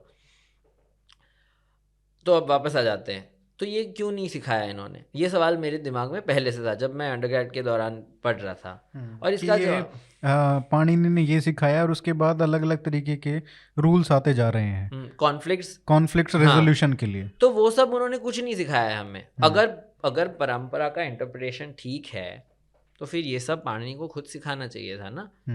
अब उसमें कुछ टूल्स की बात कर लेता हूँ मैं, कि अतुल्य बल विरोध है जिनके बीच में, तो एक है निरवकाश सावकाश। इसका मतलब क्या है? निरवकाश means that which does not have avakasha और स्कोप टू अप्लाई एल्सवेयर, कि जो कहीं और नहीं लागू हो सकता वो यहाँ पे लागू होना ही चाहिए, एज अपोज टू सावकाश। तो अगर एक रूल ऐसा है जो कहीं और अप्लाई नहीं हो सकता in the derivational system, in the derivation of all the other words, तो फिर वो यहाँ लागू होना ही चाहिए, वरना पाणिनि इसको क्यों बनाएंगे? That's the concept, as oppose to सावकाश जिसका अवकाश है, अवकाशेन सह, है ना, तो वो फिर कहीं और लागू हो सकता है, तो that's okay. Now tell me this, if you have to really determine whether something is niravakasha, logically speaking आपको हर दूसरा डेरिवेशन करना होगा of all the other words, right? फिर ही आप डिसाइड कर पाओगे। So is this a useful tool? Is this a practical tool? No, it's not. और फिर क्या करते क्या है कि नहीं, कॉमेंटेटर ने बोला है ना, व्याख्यान में लिखा है तो होगा निरवकाश, right? It's not a very useful tool. अंतरंग क्या है? तो अंतरंग क्या है उस पर तो बाप रे इतनी परिभाषाएं लिखी है इन्होंने कि it's mind boggling, it's mind bending. फिर और इन सब के बाद फनी थिंग इज, इन सब के बाद अगर नहीं चला तो then you use this other tool, one more tool called पूर्व विप्रतिषेध, विच बेसिकली मीन्स कि इन दिस केस परसूत्र के बजाय पूर्व सूत्र जीतता है. So the complete contradiction of what Panini says. और बिना पलक झपकाए ये लोग उसको यूज भी कर लेते हैं. और हाँ ठीक है, पूर्व विप्रति, और उसके भी वार्तिक लिखे. एक्चुअली कात्यायन ने क्या किया कि उन्होंने कुछ पूर्व विप्रतिषिद्ध वार्तिक जिसको हम कहते हैं वो लिखे. उसमें वो क्या कहते हैं, I give you an example. नुमचिरतृज्वत भाव गुणेभ्यो नुट पूर्व विप्रतिषिद्धम, ये उनका वार्तिक है. तो उसमें वो बेसिकली लिस्ट कर रहे हैं कि नुट के साथ नुम, नुट के साथ अचिर, नुट के साथ ऋज्वत भाव, ये सारे कॉन्फ्लिक्ट जब हो रहे हैं ना, तब in those cases it is not the parasutra but in fact the purva sutra that wins. So Katyayana is very astute. वो एक ऑब्जर्वेशन बता रहे हैं, उसको लेटर ट्रेडिशनल स्कॉलर्स ने टूल बना के यूज़ करने लगे कि भाई देखो कात्यायन ने बोला है तो ठीक है. नो, बट वो ऑब्जर्वेशन है, ऑब्जर्वेशन है, इट्स नॉट अ प्रिंसिपल.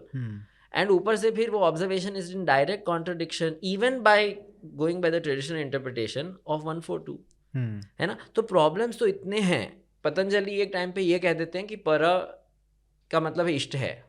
इष्टवाची इति पर शब्द है, वो कहते हैं कि पर ये जो शब्द है इसका मतलब है इष्ट. इष्ट means desirable. So basically do whatever you like. Essentially it boils down to that. Do whatever is necessary to derive the grammatically correct form. तो इस टाइप के इंटरप्रिटेशंस, इस टाइप के टूल्स है. So there is lots of confusion unfortunately. और उसके बाद फिर वो कंफ्यूजन जो है only keeps getting worse. I'm sorry to say. होता क्या है पता है ट्रेडिशंस में.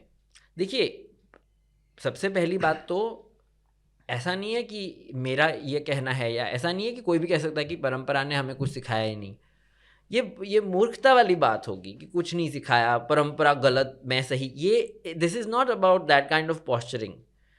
But yes, there is a very important rule और एक बहुत महत्वपूर्ण सूत्र का मिस इंटरप्रिटेशन हुआ है. एक्चुअली कात्यायन का एक वार्तिक है जो मैंने अपनी थीसिस में कोट किया है, फर्स्ट चैप्टर में, 6th चैप्टर में भी, कि कात्यायन स्वयं, जो कि सेकंड है in the time scale after Panini, the first to come after Panini, उन्होंने 2 इंटरप्रिटेशंस बताए हैं पर के. और जो दूसरा इंटरप्रिटेशन है is the one that I came to as well. In fact मैंने वो दूसरा इंटरप्रिटेशन ढूंढा, उसके इनफैक्ट उसके 1-2 साल बाद आई रियलाइज कि ये वार्तिक है, बिकॉज मैं एक्चुअली वो वर्ड बाय वर्ड स्टडी कर रहा था कि ये वर्ड कहाँ कहाँ यूज हुआ है. नित्य, I was just doing some study of the evolution of the tradition. तो उसमें वो होती है ना अपनी वर्ड इंडाइसिस, क्या बोलते हैं उसको, वर्ड इंडेक्स ही बोलते हैं. तो उसमें मैं ये वर्ड कहाँ यूज हुआ है उसका पूरा लिस्ट होता है. किस पेज पे. हाँ एग्जैक्टली उस टाइप का. पर the possibility that this can mean शब्द पर मतलब क्या, कि साउंड के टर्म्स में जो पर, which means right hand side, क्योंकि हम लेफ्ट टू राइट लिखते हैं ना, तो वो शब्द पर हो गया. और सूत्र पर मतलब इन the serial order, the rule that comes later in the serial order. तो ये दोनों पॉसिबिलिटीज उन्होंने एक्नॉलेज की खुद. अब ये दूसरी बात है कि unfortunately he went with the wrong possibility which created lots of problems in the derivational system. अब actually let me tell you 2 things. First, कि मेरे हिसाब से हुआ क्या होगा. पहले उन्होंने सारे टाइप के कॉन्फ्लिक्ट्स में 142 लगाने की कोशिश की होगी. उसकी वजह से क्या हुआ होगा कि उनको गलत आंसर्स मिले होंगे बहुत सारे विद देयर इंटरप्रिटेशन. जहाँ पे भी कॉन्फ्लिक्ट है, तुल्य बल हो अतुल्य बल, ये सब के बिना जहाँ पे भी कॉन्फ्लिक्ट है, उन्होंने परसूत्र लगाया होगा, the rule that comes later in the serial order. उसकी वजह से उनको गलत आंसर्स मिले होंगे. Then to tackle this problem, what they might have done is कि चलो let's reduce the scope of application of 142, कि जिससे क्या हो कि मतलब जहां तक लग रहा है वहां तक उसको सीमित कर देते हैं. ताकि तो then they develop new tools और कहा कि ये सारे टूल्स में अतुल्य बल रिलेशनशिप है, और जो बचे कुचे उसमें तुल्य बल, उसमें 142 लगा दो, होपिंग टू गॉड कि भाई इसमें कोई प्रॉब्लम ना आए. फिर भी प्रॉब्लम्स आई, जो कि कात्यायन ने ऑनेस्टली एडमिट किया है प्रॉब्लम्स हैं. तो उन्होंने उसमें पूर्व विप्रतिषिद्धम वाले वार्तिक भी लिखे. बड़े ही कात्यायन बहुत ज़्यादा इंटेलेक्चुअली ऑनेस्ट हैं, वो सच बोलते हैं और वो डरते नहीं हैं कि ये बोलने से ये होगा वो होगा. He is a man of integrity. ये बड़ी दाद देने वाली बात है ना. एक अच्छे स्कॉलर की के क्या गुण होते हैं, you can learn a lot from Katyayana, is what I think anyway. तो ये हुआ होगा कि बचा कुचा जो है उसको तुल्य बल डिफाइन करके हमने उसको 142 के डोमेन में डाल दिया, विप्रतिषेध मीन्स तुल्य बल, ये करके। So it's very clever but it's disingenuous I think. ठीक। अब दूसरी बात ये है कि फिर मैंने ये रिजेक्ट किया basically, because I said this is really तो हुआ क्या कि एक तो ये सारे टूल्स हैं, ऊपर से इतनी मतलब there are more than, I mean I could say there are tens, exceptions became so many कि वो रूल कोई। और उसमें क्या होता है कि आपने तो पतंजलि ने भाष्य लिख दिया, राइट? उसके बाद आपको एक और जॉनर मिलता है, there are many genres of literature within the Paninian tradition, as you can imagine by now. तो परिभाषा लिटरेचर लिखा जाने लगा। So these are meta rules which tell you more about how the system functions. Panini ने खुद कुछ परिभाषाएं हमें सिखाई हैं। उनके अलावा, उनके अतिरिक्त और परिभाषाएं जो कि ट्रेडिशन के हिसाब से help you better understand the system. तो उसमें से बहुत सारे, they borrow lot of statements of Patanjali et cetera. उस हिसाब से एक नया जॉनर बना परिभाषा साहित्य, परिभाषा लिटरेचर। तो उसमें सारी परिभाषाएं लिस्ट करते हैं, उस पर फिर कमेंटेटर्स कमेंट्स भी देते हैं, how to apply the rules, या दैट काइंड ऑफ थिंग। अब उसमें ऑलमोस्ट एक दूसरी सिस्टम है, कातंत्र ग्रामर है, एक अलग ग्रामर है, वो पाणिनि के ग्रामर से अलग। उसमें तो जो परिभाषाएं लिखी गई है उस ग्रामर पे, उसमें almost 50% are about conflict. So you can imagine इतनी सारी एक्स्ट्रा परिभाषाएं आपको लिखनी पड़ रही है, पूरी एक अलग ही जॉनर ही बन गया पूरा। सोचो ना, जॉनर बन गया, मतलब समझ लो आप। अब नित्य बीट्स अनित्य, बट दिस इज नित्य, but oh, this is how anitya works, oh, this cannot be defined as nitya, but in these cases nitya does not, so it goes on and on and on। Organic chemistry हो गया ये, exception ही exception भर भर के। Exactly. And उसमें फिर एक और प्रॉब्लम कि जो some परिभाषास are अनित्य in that they are sometimes applicable but sometimes not, so you get to decide। So and I have always been of the conviction that Panini is a man of elegance। वो जब आपको सिखाते हैं, man और God, whatever you want to call him, भगवान बनाना है कि इंसान बनाना है, बात ये है कि वो इतने एलिगेंट हैं, स्कॉलर हैं, उनके सूत्रों को पढ़ के ये पता चल जाता है कि ये खोपड़ी इंसान है, जैसे say in Mumbai. This is a man of exceptional genius. तो वो अगर ये सब सिखाना होता तो यार वो बड़ी सरलता से सिखा देते अपनी सिस्टम में। सच ये है कि उन्होंने ये चीज़ें अपनी सिस्टम में नहीं डाली, और उनकी सिस्टम इन चीज़ों के बिना चलनी चाहिए। ये मेरा पहले से कन्विक्शन रहा है, जब इसीलिए मैंने पीएचडी शुरू की, क्योंकि मैंने कहा इसकी तह तक मुझे जाना ही है अब। क्योंकि कोई चीज़ें आपको इतनी इंटेलेक्चुअली क्यूरियस कर देती हैं, फिर उसको आपको you have to get to the bottom of it, right, as they say in English. तो यही हुआ। अब तो चलो अब बात करते हैं मेरे इंटरप्रिटेशन की। सो क्या हुआ, जैसे कि मैं आपको बता रहा था, वो वर्ड रजिस्टर में देखते देखते मैंने रियलाइज़ किया कि 2 मीनिंग्स, ये तो बहुत बाद में हुआ, उसके कई साल, 1-2 साल पहले, उसके कई महीनों पहले I knew that this is not the correct interpretation. So what I started doing is, मैं बहुत सारे डेरिवेशंस अपनी डायरी में लिखता था और उसमें ढूंढता था पैटर्न्स। और फिर मेरे को पता था कि मेरे को ये 142 जो है उसको रीइंटरप्रेट करना है किसी तरह। सो मुझे एक पैटर्न, मैं 9 महीने के लिए, जैसे मैंने कुछ वीडियोस में बताया, 9 महीनों के लिए मैंने बहुत हाथ पैर मारे, कुछ नहीं हुआ। फिर मैं सोचा छोड़ लो यार, चलो जाने दो, कुछ और कर लेंगे लाइफ में। ये 1 महीना आराम करते हैं। सुपरवाइज़र गए थे तब इटली, तो और समर था, तो बड़े सारे लोग ब्रेक लेते हैं वगैरह उस वक्त, और मौसम अच्छा था। खैर वहाँ मौसम अच्छा नहीं होता, यू कैन इमेजिन, यूके है।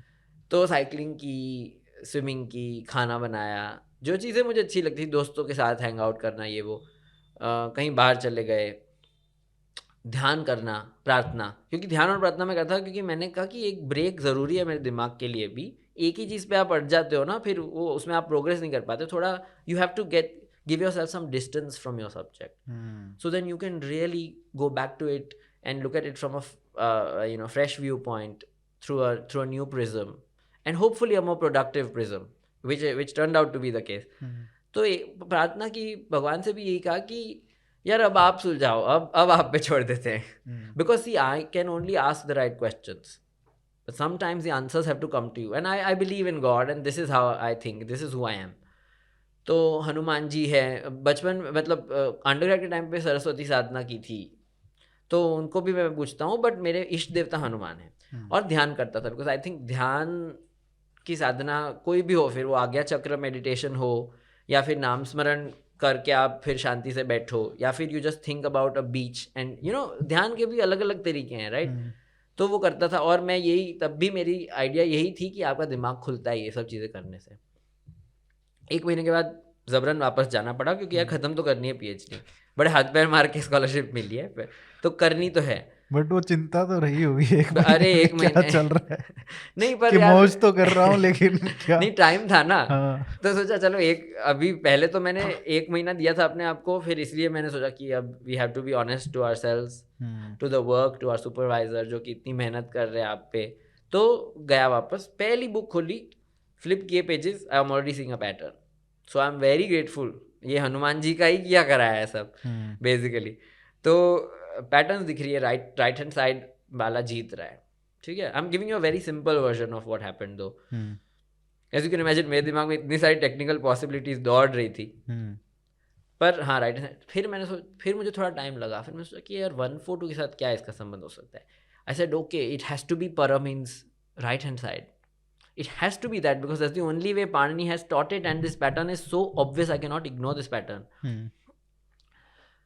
फिर मैं थोड़ा सा देखा और कंफर्म किया और डेरिवेशंस किए, हाँ ठीक से हो तो रहा है, मतलब तो कॉन्फिडेंस आ गया कि हाँ ये ठीक है। कुछ दिनों के बाद मैंने अपने कहा, अरे गधे तो ये तो सोच, मैंने अपने आप से कहा कि बाकी जगहों पर भी तो पाणिनि ने पर शब्द का प्रयोग किया है अष्टाध्यायी में, तो एक जगह पे तो नहीं। तो फिर मैं तुरंत फिर से वर्ड इंडेक्स निकाला, निकाल के बैठ गया। तो पर का 2 प्रकार का उपयोग है। एक तो जैसे कि हम कहते हैं ना कि जैसे किसी बच्चे का नाम रखना है कि धैर्य, यामिनी, धर्म, ये नाम है हमारे पास, तो एक पाणिनि वैसे सिखा रहे कि इन शब्दों के साथ इस प्रकार का तुम्हें ग्रामेटिकल काम करना है। एक वो हो गया पर, सो कहते हैं कि पूर्व पर ये सारे जो स्टेम्स हैं उनको ये अफिक्स लगेगा, इस टाइप का प्रयोग है, where you are using it as a category of your lexicon, not a category but as an item of your lexicon, है ना। एक दूसरा प्रयोग है टेक्निकल वाला, जो कि इतने सारे सूत्र मैंने अपनी थीसिस में अपेंडिक्स में लगाया है, लास्ट एक अपेंडिक्स, सारे सूत्र जहाँ पे वो उसको non technical use and technical use both, पर का जहाँ पे यूज पर मानेंगे नहीं अरिहंत आप, 142 के अलावा हर जगह पे he means right hand side when he says पर, विदाउट एक्सेप्शन। तो तब वो देखा, तब तो पूरा ही कॉन्फिडेंट हो गया मैं कि अब तो डेरिवेशनली भी सही आ रहा है, सारे डेरिवेशंस भी ट्राई करके, और वो भी सही आ रहा है, तो देयर इज नो डाउट अब। पर 2 टाइप के so that's when I realise कि this man is really out of the box genius, मतलब क्या बना के चला गया, और ऐसी सरल चीज को हमने कॉम्प्लिकेट कर दिया ना। So but one more thing let me say before you ask me your next question, ये जो कॉन्फ्लिक्ट होती है, या फिर अभी मैं I won't get into the complexities, पर एक स्टेप पे 2 रूल साइमल्टेनियस एप्लीकेबल हो रहे हैं, उसमें भी 2 टाइप्स का इंटरेक्शन पॉसिबल है। एक इंटरेक्शन ये जो मैंने बताया कि एक रूल लग रहा है किसी लेफ्ट हैंड साइड आइटम को जो कि बेस है सपोज, या फिर रूट है उसको लग रहा है, दूसरा सफिक्स को लग रहा है राइट हैंड साइड पे, ये एक टाइप का है। दूसरा एक होता है जहाँ पे दोनों रूल्स एक ही आइटम को एप्लीकेबल है, सपोज दोनों बेस के फाइनल विवावल को एप्लीकेबल है फॉर एग्जांपल, वो भी हो सकता है। और तो उन टाइप के केसेस के बारे में पाणिनि ने कुछ नहीं बोला है, ठीक है। तो अब ये मेरे सामने दूसरा सवाल आ गया कि यार इसमें भी I have to give an explanation. अगर मैं कह रहा हूँ कि we have to be faithful to Panini and if we have to trust in Panini alone as my thesis argues, फिर यार मैं तो अपनी खुद की बात पे मुकर रहा हूँ। अगर मैं ऐसा ये सेम ऑपरेंट इंटरेक्शन बोलता हूँ मैं इसको, दोनों रूल्स एक ही चीज़ को एप्लीकेबल है एज अपोज टू अलग अलग चीज़ों को, तो अलग अलग चीज़ों वाला तो solution I found very convincing, पर ये एक ही चीज़ को तो ये कैसे होगा। तो then I realise as I thought about it कि सिर्फ ये केस नहीं है, और भी केस है, जैसे कि पाणिनि संज्ञा भी सिखाते हैं कि इसका नाम ये है, इसको ये बोलेंगे हम फॉर टेक्निकल पर्पसेस। तो उसमें भी वो क्या कहते हैं कि वो जनरल रूल है और फिर एक्सेप्शन रूल है उसमें भी। और उसी तरह मतलब फिर मैंने ये रियलाइज़ किया कि सिर्फ पाणिनि, ये जो पाणिनि ने सूत्र स्टाइल यूज़ किया है इन इस ग्रामर, तो सिर्फ व्याकरण में नहीं, पर मीमांसा देख लो, न्याय देख लो, वेदांत देख लो, उनके जो सारे सूत्र टेक्स्ट है which are the original text जहाँ से ये सारा लिटरेचर निकलता है इन दिस ट्रेडिशंस, वो सारे सूत्र टेक्स्ट में you see one thing in common, the general exception framework, which means the more specific rule beats the more general rule and thus constitutes an exception to that general rule. So why you then I was convinced कि now I know why Panini did not have to teach this, क्योंकि this is not a feature of the grammar itself. This is a feature of the sutra style, which is उत्सर्ग अपवाद. बिल्कुल, उसको tradition उत्सर्ग अपवाद बोलता है, but I don't want to use this terms because that they come with many technical connotations. समझ गया. तो वो अभी के लिए हम जनरल और एक्सेप्शन या जनरल और स्पेसिफिक ही बोलेंगे उसको. हाँ ठीक है, तो उस केस में एक्सेप्शन यूज होगा. बिल्कुल बिल्कुल. और उसको आइडेंटिफाई करने का भी मैंने पूरा सिस्टम बना के रखा है कि किस आधार पे, तो पाणिनि की स्टाइल है उसी के आधार पे. तो सारा पाणिनि ने जो लिखा है उसी के आधार पर चल रहा है. बिल्कुल. तो अब बात आती है कि कितने लाख शब्द इस तरीके से टेस्ट हुए हैं, या आपने उस तरीके से कितनी पॉसिबिलिटीज को उस सिस्टम में जो आपने बोला है कि ये सही है उसमें टेस्ट किया है. तो उसके बाद बात आती है जो should I respond to that? हाँ, वही मैं एक बार क्वेश्चन पूरा बता दूं, क्योंकि कुछ स्कॉलर्स ने आपके ये सब आने के बाद पीएचडी थीसिस को पढ़ने के बाद कुछ ने तो बिना पढ़े ही खंडन कर दिया. वो तो बहुत अच्छा टैलेंट है जो सब में नहीं होता, लेकिन कुछ ने पढ़ के उसको किया है कि भाई आपने जो ये बताया है रूल कि ये सही है, इसके बावजूद भी बहुत सारे जो चीजें हैं, जो बहुत सारे वर्ड हैं वो एक्सेप्शंस में आने वाले हैं, और आपको फिर से कुछ ना कुछ रूल बनाना पड़ेगा, आपको भी एक्सेप्शन वाली चीजें करनी पड़ेगी. राइट. तो सबसे पहली बात, हाँ कितने एग्जाम्पल्स. देखिए सबसे आइडियल ये होगा कि हम इसको कॉम्प्यूटेशनली टेस्ट कर पाएँ, right, but that is not easy because you have to understand, you have to teach the algorithm to the system for the system to run. Kitne examples? Well, you can look at my thesis. I don't know the exact number. I've tried to give as many examples as I could, but also as many examples as it was appropriate to give. Because जब कोई मेरी thesis पढ़ रहा है, I've given all types of examples. उसमें भी more simple ones, more complex ones, short ones, long ones, ताकि simple and short ones so that you understand the concept, and then longer ones so that you understand it's a robust explanation. है ना, ये goal था. About the criticism, of course, I'm actually aware of the technical rebuttals that you're talking about, and I will respond to them. I have read them and I'm very glad that उन्होंने कुछ चीज़ें जो mention की है.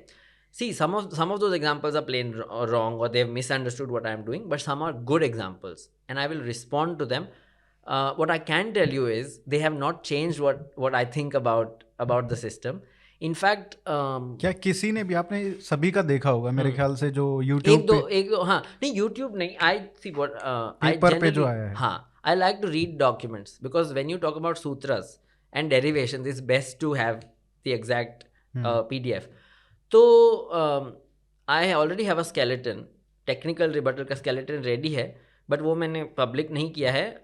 Because वो जो रिबटल्स आपने शायद देखे होंगे टेक्निकल, उसमें there is a lot of rhetoric, there is a narrative being built as well. तो मुझे उसका भी जवाब देना है. So I have to do that. अभी मैं दिल्ली में हूँ.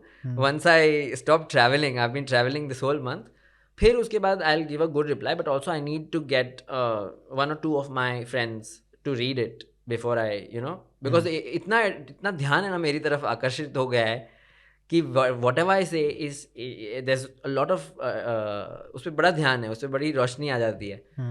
तो I have to respond carefully. अच्छे एग्जाम्पल्स हैं कुछ उसमें से, but I will discuss them as well. अभी actually I'm tempted to talk about one of them, पर अगर मैं बोलूँगा ना, technical examples should be discussed in PDFs, I think. So I will resist the temptation. But फिर मिलेंगे हम लोग एक बार. एक्चुअली वो you are trying to give example. Okay, कोई नहीं. We will once it is but published. आप confident हो कि बिल्कुल. But I am very grateful to these people कि जो भी उनका टोन रहा हो, जो भी उनका तरीका रहा हो, रवैया रहा हो, वो सब साइड में रख देते हैं. अभी टेक्निकलिटीज की बात करें तो खैर वो मेरी मदद ही कर रहे हैं. बिकॉज हमेशा क्या होता है कि when you put something out like this, अब ये मैं किसी का नाम नहीं लूँगा, पर इनमें से कुछ स्कॉलर्स के पास मेरी थीसिस बड़े अरसे से पड़ी थी. अच्छा. तब उन्होंने नहीं पढ़ी, फिर अखबार में आ गया तो रातों रात पढ़ ली और रिबटल भी लिख लिया. तो चलो कुछ नहीं, तो इसी के बहाने उन्होंने पढ़ा, इसको ध्यान दिया. क्योंकि देखिए मेरी थीसिस सबमिट हो गई थी 2021 में। हम्म। बड़ा पेशेंटली मैंने वेट किया कि कोई कुछ पढ़ के कमेंट दे। रिबटल दे। हम्म। रिबटल की भीख मांगी है लोगों से मैंने, हम्म। है ना। ऐसा नहीं है कि मैंने इंतज़ार नहीं किया। फिर मुझे कुछ पॉजिटिव रिव्यूज़ मिले और उन्होंने कहा कि मैंने खुद कुछ एक्चुअली एक्सेप्शंस में थीसिस में डिस्कस किए हैं, हम्म। तो चलो उसकी बात कर लेते हैं अभी के लिए। हम्म। तो किस टाइप के प्रॉब्लम्स आ सकते हैं। अब एक एग्जांपल जो मैंने डिस्कस किया है उसमें मैंने सजेस्ट किया है कि वैदिक फॉर्म जो है वो पाणिनि से ठीक से डिराइव हो जाता है, क्लासिकल वाला नहीं होता। पर पाणिनि ने उस फॉर्म को अपनी अष्टाध्यायी में यूज़ भी किया हुआ है क्लासिकल वाले को, तो वो थोड़ा सा अटपटा मामला है। बट मेरा मानना है कि वो रूल भी शायद एक इंटरपोलेशन हो सकता है। और ये जो I mean unfortunately I can't really technically explain everything without a power point, but बात ये है कि कुछ वो जो एक जैसे कि there is a series of rules teaching agamas, so agamas is specific grammatical category, उसके बीच में there is a rule teaching substitution. अच्छा। It's very uncharacteristic. वो रूल वहाँ पे ऐड हुआ है एंड उसी के पहले वाले रूल के लिए वो प्रॉब्लम्स क्रिएट करता है।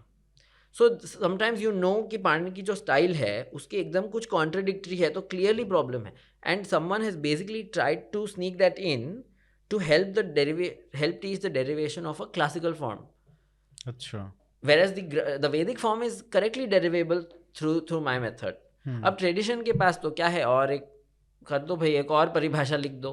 वो एक और परिभाषा किसी ने रिबटल में सजेस्ट कर दी। अरे भैया मेरे को चीज़ें सिंप्लीफाई करनी है ना। तो I am doing some heavy lifting here, तो I can't just use all these easy ways out की। और अब तो I will respond to that. तो मेरे को ये दूसरा एक बताइए। एग्जांपल है, फॉर हाँ। एग्जांपल जहाँ पे अनुवृत्ति एक डिवाइस है। अच्छा।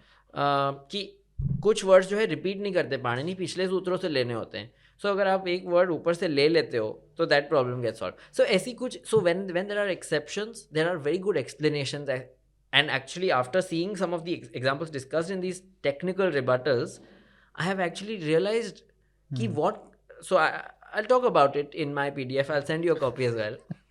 मेरे को ये बताइए, इतना ये हमने जो किया है थोड़ा काफ़ी जार्गन और टेक्निकलिटी इसमें आ गई है, तो ये ऐसा लग रहा है कि जो ये डिस्कवरी है ये बहुत ही जो संस्कृत के पंडित हैं उनके लिए शायद मददगार होगी, लेकिन क्या ये आम लोगों के लिए किस तरीके से सहायक है?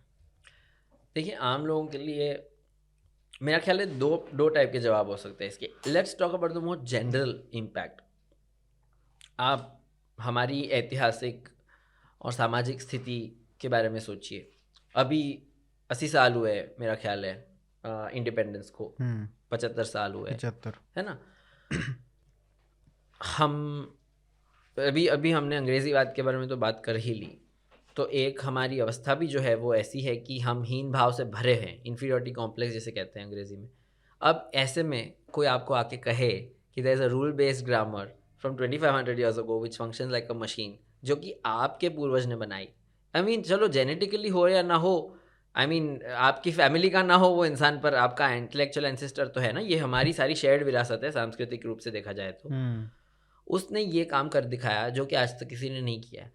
हम में बतौर भारतीय लोगों के कॉन्फिडेंस की कमी है ही, तो ये क्या करता है, ये हमें आत्मविश्वास, आत्मसम्मान भरता है ना। हमें उससे ओतप्रोत कर देता है और हमें अभिमान होना चाहिए, अहंकार नहीं पर अभिमान ज़रूर होना चाहिए कि ये हमारे सांस्कृतिक पूर्वज रहे। और उन्होंने ये अचीव किया उस वक्त जब उनके पास ना वर्ड इंडेक्स थे ना कोई पीयर रिव्यू का प्रोसेस था, ना कोई ग्रुप में एडिटर्स बैठते थे साथ में, या फिर ना कोई एक्सपर्ट्स की टीम थी कि भाई ये तू ये लेके आ, तू वो कर। अब उन सब के बावजूद उन्होंने तो ये हासिल किया। तो हमें अब ये सोचना है कि बतौर भारतीय हम क्या नहीं कर सकते।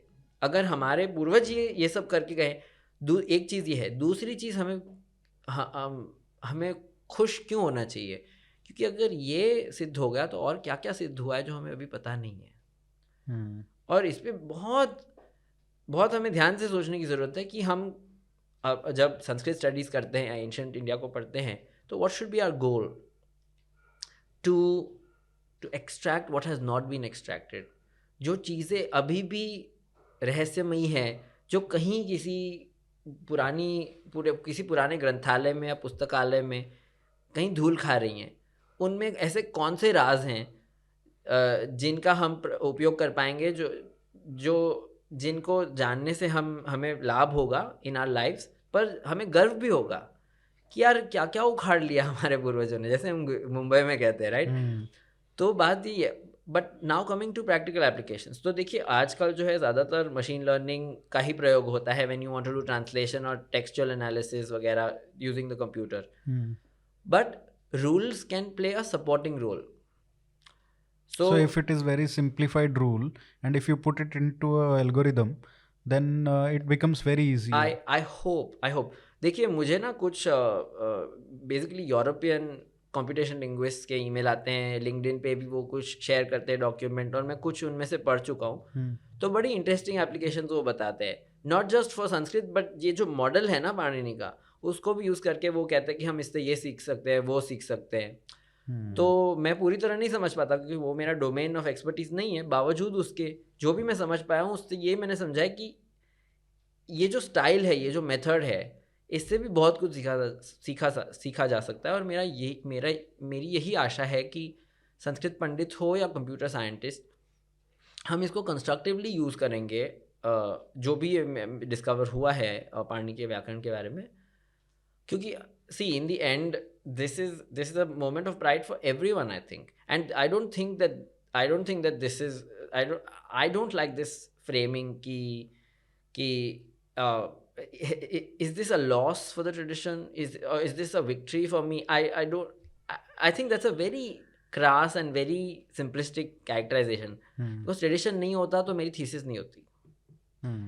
Not simply because I am disagreeing with certain things said by the tradition, but more importantly because the tradition tells us so much about Panini.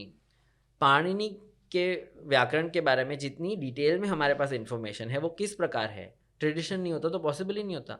दूसरी चीज़, ट्रेडिशन के अंदर आप देखेंगे there has been very good, healthy, lively, spirited disagreement throughout. हम वो लोग हैं ही नहीं कि ये किताब में लिखा है तो यही होगा, नहीं तो ये देखो हम तुमको ये कर देंगे. हमारी वो सभ्यता कभी नहीं रही है. और बड़ा शुक्रगुजार हूँ मैं भगवान का कि इस भूमि में ऐसी सभ्यता में जन्म मिला है मुझे और आपको, हमें, कि हमारे यहाँ तो disagreement is the norm.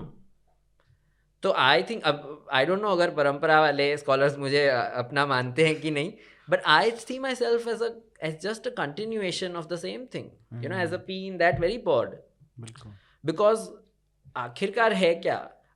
So tell me this, what is the purpose of tradition? The purpose of tradition is one, preservation. And our tradition, we should be proud, has done a brilliant job of preserving. Not just the Vedas, but Panini's Ashtadhyayi, दूसरे दर्शन. ऐसी unbroken chains आपको ज़्यादा नहीं मिलेंगी, है ना? Unbroken in the sense that at least we have so much. There might have been some breaks here and there, but इतना सारा है हमारे पास. तो एक काम वो होता है. पर ट्रेडिशन का काम ये नहीं होता कि आप सिर्फ जो है उसको पकड़ के बैठ जाओ. नहीं, उसमें you always innovate, you find new things, you solve existing problems. इतना कुछ पीछे जो काम हुआ है उसको आगे लेके जाना बिल्कुल. So I don't think that this is, I think we should all be celebrating. That is my personal opinion. There is no this versus that. You know, Patanjali के, I give you one example. Patanjali क्या कहते हैं इनके वार्तिकों पे, इतनी बार कहते हैं न वक्तव्यम, this need not be said. You know, that's his way of disagreeing, कहता है ना. So this is my own न वक्तव्यम, except I'm not saying this need, I'm also saying this need not be said because Panini has said what needs to be said. तो अभी next step क्या है? Peer review अभी नहीं हुआ है. नहीं, peer of course it has been, I mean look, नहीं मतलब उसका एक पेपर होगा, पीयर रिव्यू होगा आगे further. But you let me explain the peer review process. क्योंकि बहुत सारे लोग जो आपके साथ एग्री भी कर रहे हैं कि काफी चीजों को आपने सिंप्लीफाई कर दिया है, हालांकि वो पूरी से एग्री नहीं कर रहे हैं स्टिल अभी तक, लेकिन बहुत सारी चीजों से कर रहे हैं. Arihant, I tell you this, लेकिन वो ये कह रहे हैं कि पीयर रिव्यू एक बार होने के लिए वेट करना चाहिए. Look, this is a very disingenuous argument. I tell you why. A lot of people will say a lot of things, but this argument is a very disingenuous one. क्यों? do people quote PhD theses in their papers or not? Tell me, what are you supposed to quote in a thesis? ऐसे तो नहीं मिल जाती ना PhD, खरीद तो नहीं सकते ना. I mean, मैं तो नहीं खरीद सकता where I come from, but वैसे भी these are universities where you can't buy PhD theses, PhD degrees, है ना. तो एग्जामिनर्स अपॉइंट होते हैं, है ना, और फिर आपकी एग्जामिन होती है थीसिस. उसके बाद आपको मेरे को माइनर करेक्शंस करने को बोला गया, मैंने वो किए. After that I was awarded the degree, right. Peer review में कितने लोग बैठते हैं? पूरा ट्रेडिशन साथ आके बैठते हैं पीयर रिव्यू में? नहीं. There are 2-3 scholars, professors, right, who read. But I am saying in general acceptance in the within the scholars of Sanskrit. See, I'll tell you this. वो peer reviewers कौन हैं उस पे भी, and it's not as though कि peer review का काम क्या होता है? To make sure it's intellectually rigorous. Yes. मैं कोई पेपर लिख रहा हूँ और कोई peer reviewer है जो मुझसे डिसएग्री करता है, उसका ये तो नहीं मतलब ना कि वो गलत मैं सही या मैं गलत वो सही. इसका मतलब तो ये होता है कि he will make sure that the content is intellectually rigorous. He can not, मतलब पीयर रिव्यूअर का ये काम नहीं होता कि नहीं इससे मैं डिसएग्री करता हूँ तो इसको हटा दो. So this is a very disingenuous way to frame it. मैंने अब पेपर मैं आपको बताता हूँ, प्रेस रिलीज में पेपर अगर पब्लिश हुआ वाला अगर प्रेस रिलीज हुई होती तो ये क्या कहते हैं, ये जो पीयर रिव्यू टाइप्स हैं ये क्या कहते हैं कि अरे इसमें तो पूरा एविडेंस ही नहीं है. क्योंकि पेपर कितने पेज का होता है? 20 पेज 30 पेज का. मेरी थीसिस कितने पेजेस की है? 260 पेजेस की है ना. तो फिर वो कहते देखो इसमें तो एविडेंस ही नहीं दिया, इसमें तो सिर्फ क्लेम है. बिकॉज आप पेपर पब्लिश कर रहे हो किसी जर्नल में, you have to understand journals भी बहुत ज़्यादा जनरल ऑडियंस के लिए होती है रिलेटिवली स्पीकिंग. पूरी इंडोलॉजी कम्युनिटी या पूरी लिंग्विस्टिक्स कम्युनिटी, तो क्या उनको मैं 260 पेज का पेपर मेरा छापेंगे वो लोग? मैं तो नहीं ना कोई मतलब इतना बड़ा इंसान कि वो ये करेंगे. क्या कहती है जनरल जर्नल्स के कुछ एडिटर से मैंने बात की है कि I want to submit a paper, किस टाइप का पेपर सबमिट करूँ, क्योंकि ये टॉपिक बहुत टेक्निकल है, ये पुराणों के बारे में नहीं है, ये इसमें बड़े स्पेसिफिक चीज़ें हैं जो कि इंडोलॉजिस्ट में भी एक बहुत छोटा समूह है जो इस विषय पे काम करता है, बहुत छोटा समूह. बाकी ज़्यादातर गीता, कालिदास ये सारे विषयों पे काम करते हैं, राइट. तो वो कहते हैं कि हाँ तो तुम अपने जो ऑब्जर्वेशंस की समरी है वो पब्लिश करो with a few examples, but ये कह दो कि फिर मेरा you can look at my thesis for details, है ना. तो अगर वो मैं लिंक करवाता प्रेस रिलीज में तो ये लोग कहते कि पूरा प्रमाण नहीं दिया. अब पूरी थीसिस मैंने पब्लिक करवा दी तो ये कहते हैं पीयर रिव्यू नहीं हुआ. तो actually you know this is a way of trying to discredit someone's work. नहीं मतलब पीयर रिव्यू एक तो वो टेक्निकल प्रोसेस है, एकेडमिक प्रोसेस है, वो बात नहीं कर रहा मैं. General acceptance like 5 years 10 years down the line. See, जब वो हो जाएगा. I don't have a crystal ball hiding in my bag. I don't know what will happen. I can tell you what I would like. Yes. देखिए अब कुछ ये जो criticisms है उसमें एक एटीट्यूड है कि you can't say Katyayana was wrong, how dare you, this is insulting. अब आप देखेंगे कि on the one hand in Hindu society there is a criticism of Islam कि इनके ब्लास्फेमी लॉज है, ये नहीं बोल सकते वो नहीं बोल सकते, है ना. And I think that is a valid criticism, right. And B it any religion, blasphemy laws obstruct progress because they obstruct good constructive conversations, right? Now tell me this, what are you trying to say?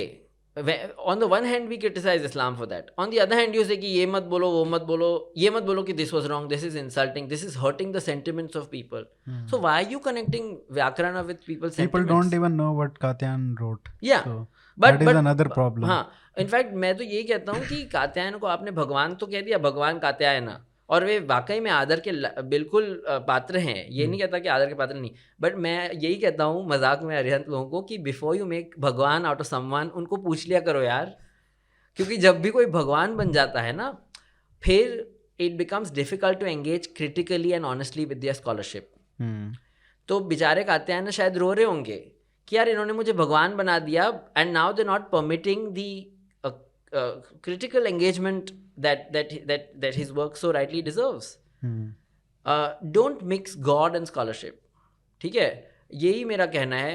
मैं तो ये भी कहता हूँ कि अगर कृष्ण भगवान ने या हनुमान जी ने कोई व्याकरण लिखा होता संस्कृत का तो मैं फिर उनको छोड़ के शंकर को पूजने लगता, सरस्वती को पूजने लगता, क्योंकि ये चीज़ें मिक्स नहीं करनी चाहिए। और मेरी जो स्पिरिचुअलिटी है, मेरे जो भगवान है, मेरी भक्ति है, वो ऐसी है कि मेरे सारे इंटेलेक्चुअल एंडेवर्स हैं, कोई भी लॉजिकल इन्वेस्टिगेशन है, उसमें मेरा साथ ही देते हैं, कभी इनके बीच में। और यही तो हिंदू तरीका रहा है कि हमारे संत ही हमारे सियर्स, हमारे संत ही हमारे साइंटिस्ट, वैज्ञानिक भी रहे हैं। कौन थे? कणाद कौन थे, सॉरी, है ना?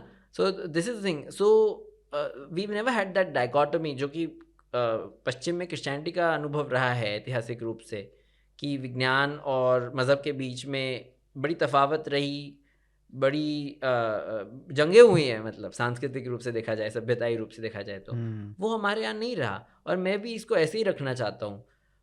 मैं पूजा करता हूँ हनुमान जी की और कहता हूँ कि मुझे आप प्रेरणा दे, मुझे आप जवाब भेजें, है ना? And I believe that he does that. So don't mix the two. If you want to call Katyayana भगवान, प्लीज़ डू। मैं अपनी थीसिस में क्या लिखता हूँ अंत में? पाणिनये नमः, right? I thank Bhagwan in my acknowledgements as well. Do all that, but so long as it does not interfere with your critical reasoning or with your honest engagement with the text. दूसरी एक चीज़ मेरा ख्याल है कि होनी चाहिए is first, I mean, I don't know exactly how this would work, but study the Ashtadhyayi as it is first, without studying any other concepts.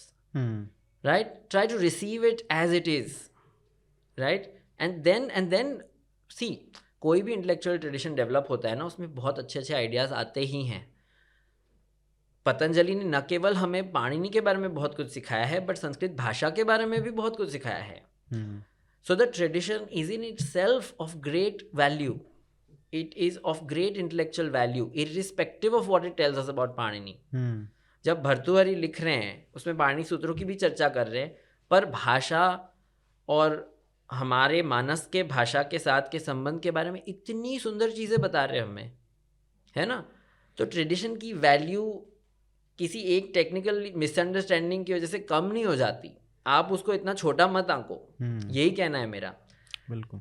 नहीं, ये सारी चीज़ें हैं ना, ये अभी वो बाइट वाला जमाना है, तो उसमें आती नहीं ये सारे जो व्यूज़ हैं। बिल्कुल। और दूसरी मज़ेदार चीज़ ये है कि बहुत सारे ये जो रिस्पॉन्सेज आए हैं, सम मोर इमोशनल देन अदर्स, तुमने वीडियो में ये कह दिया। भाई मैं 4 साल से सच बता रहा हूँ, कैम्ब्रिज में अगर मुझे वीडियो बनानी होती ना, तो मैं डांस सीख लेता और डांस की वीडियो बनाता। मेरा काम वीडियो बनाना नहीं था भाई। वीडियो मैंने एक घंटे में बनवाई होगी। काम था मेरा थीसिस लिखना। तो आप थीसिस पढ़िए, अगर आपको टेक्निकल रिबटल लिखना है उसका बिल्कुल लिखिए। This is how scholarship moves forward. देखिए, मैं कुछ लिख दूं और फिर आप यूट्यूब पे रिस्पॉन्ड करो, इससे कोई स्कॉलरशिप आगे नहीं बढ़ती। You produce scholarly responses and I will respond as I already said, and that's how any academic engagement should happen. It should be mutually respectful. क्योंकि मैंने देखा है कुछ रिव्यूज़ में लोगों का एक टोन है, वो बड़ा ही ऐसा है कि अरे तुम छोटे बच्चू, लाइक यू नो, और हम बड़े तुम छोटू, हम तुम हमसे सीखो। देखो, मैं ये मानता हूँ कि हम सबको एक दूसरे से सीखना चाहिए, बट एक रवैया होता है इंसान से बात करने का जिसको आप नहीं जानते। हाँ, ह्यूमिलिटी से भी ज़्यादा एक डिग्निटी दो ना आप सामने वाले को। देखो, मेरा जो धर्म, मेरी जो जात, मेरी जो उम्र, मेरी जो औकात, वो सब एक साइड पे रख दो। Let's talk as equal scholars. आप मुझसे बड़े, इसकी ये मतलब नहीं कि आप मेरे चाचा हो गए, बगल वाले जो मुझे फ्री एडवाइस दे रहे हैं, राइट? तो I think that has to change and I hope that will change. On the other hand, let me tell you this, there are some scholars जिन्होंने इतने मैच्योरिटी से रिस्पॉन्ड किया है from within the tradition also. तो there is a diversity of responses अब, and some of them are more humble than others, some of them are more private than others. So I'm very, actually I must say I'm very delighted कि ये जो कुछ positive responses भी आए हैं। So ऐसा नहीं है कि the tradition is a monolith, and ऐसा नहीं है कि the contemporary, क्योंकि ये नेचर ऐसा है ना कि जो नेगेटिव है वही ज़्यादा वायरल होता है। तो ये एक प्रॉब्लम है। बट इसके बाद क्या कुछ और सोचा है संस्कृत में या आगे करने का? well, मुझे तो इंडो आर्यन लैंग्वेजेस बहुत पसंद है। अच्छा। तो हम लोग कहते तो देते हैं कि हिंदी संस्कृत की बेटी है। कैसे, क्या हुआ, भाषा कैसे बदलती है? मैंने कहा था भाषा एक नदी है, बट भाषा एक्चुअली वो पत्थर है जो कि रिवर बेड में होते हैं, नदी के किनारे में मिलते हैं। और पानी शायद समय है, पानी वो समय है, नदी का पानी, नदी वो समय है जो कि उस पाषाण को घिस घिस के उसको हमेशा नया रूप देती रहती है ना। और वो पत्थर हमारी ज़िंदगी में है भाषा के रूप में, right. So it's constantly evolving, and how that water is shaping those rocks is what I am interested in. तो हिस्टोरिकल लिंग्विस्टिक्स पर उसमें मेरा एक्सपर्टीज़ नहीं है अभी, तो उसमें मैं और सीखने की कोशिश कर रहा हूँ। मैंने बहुत सारी भारतीय भाषाएं इंडो आर्यन न्यू वाली सीखी है, बंगाली, पंजाबी, हिंदी, मराठी, गुजराती। अच्छा। हाँ, तो और फिर सिंधी सीखी है थोड़ी सी, क्योंकि मेरे फैमिली का ताल्लुक सिंध से एक्चुअली, अच्छा। Going back many centuries. Okay. So वो उसमें भी रुचि है। साथ ही अभी मैं ग्रीक सीख रहा हूँ सेंट एंड्रूज में, जहाँ पे मैं अभी स्कॉटलैंड में काम कर रहा हूँ। तो वहाँ पे मैं ग्रीक सीख रहा हूँ। मुझे Indo European languages and linguistics में भी बड़ी रुचि है कि ये कैसे एक दूसरे से रिलेटेड है ये लैंग्वेजेस, क्या है इनके बीच के ताल्लुक संबंध।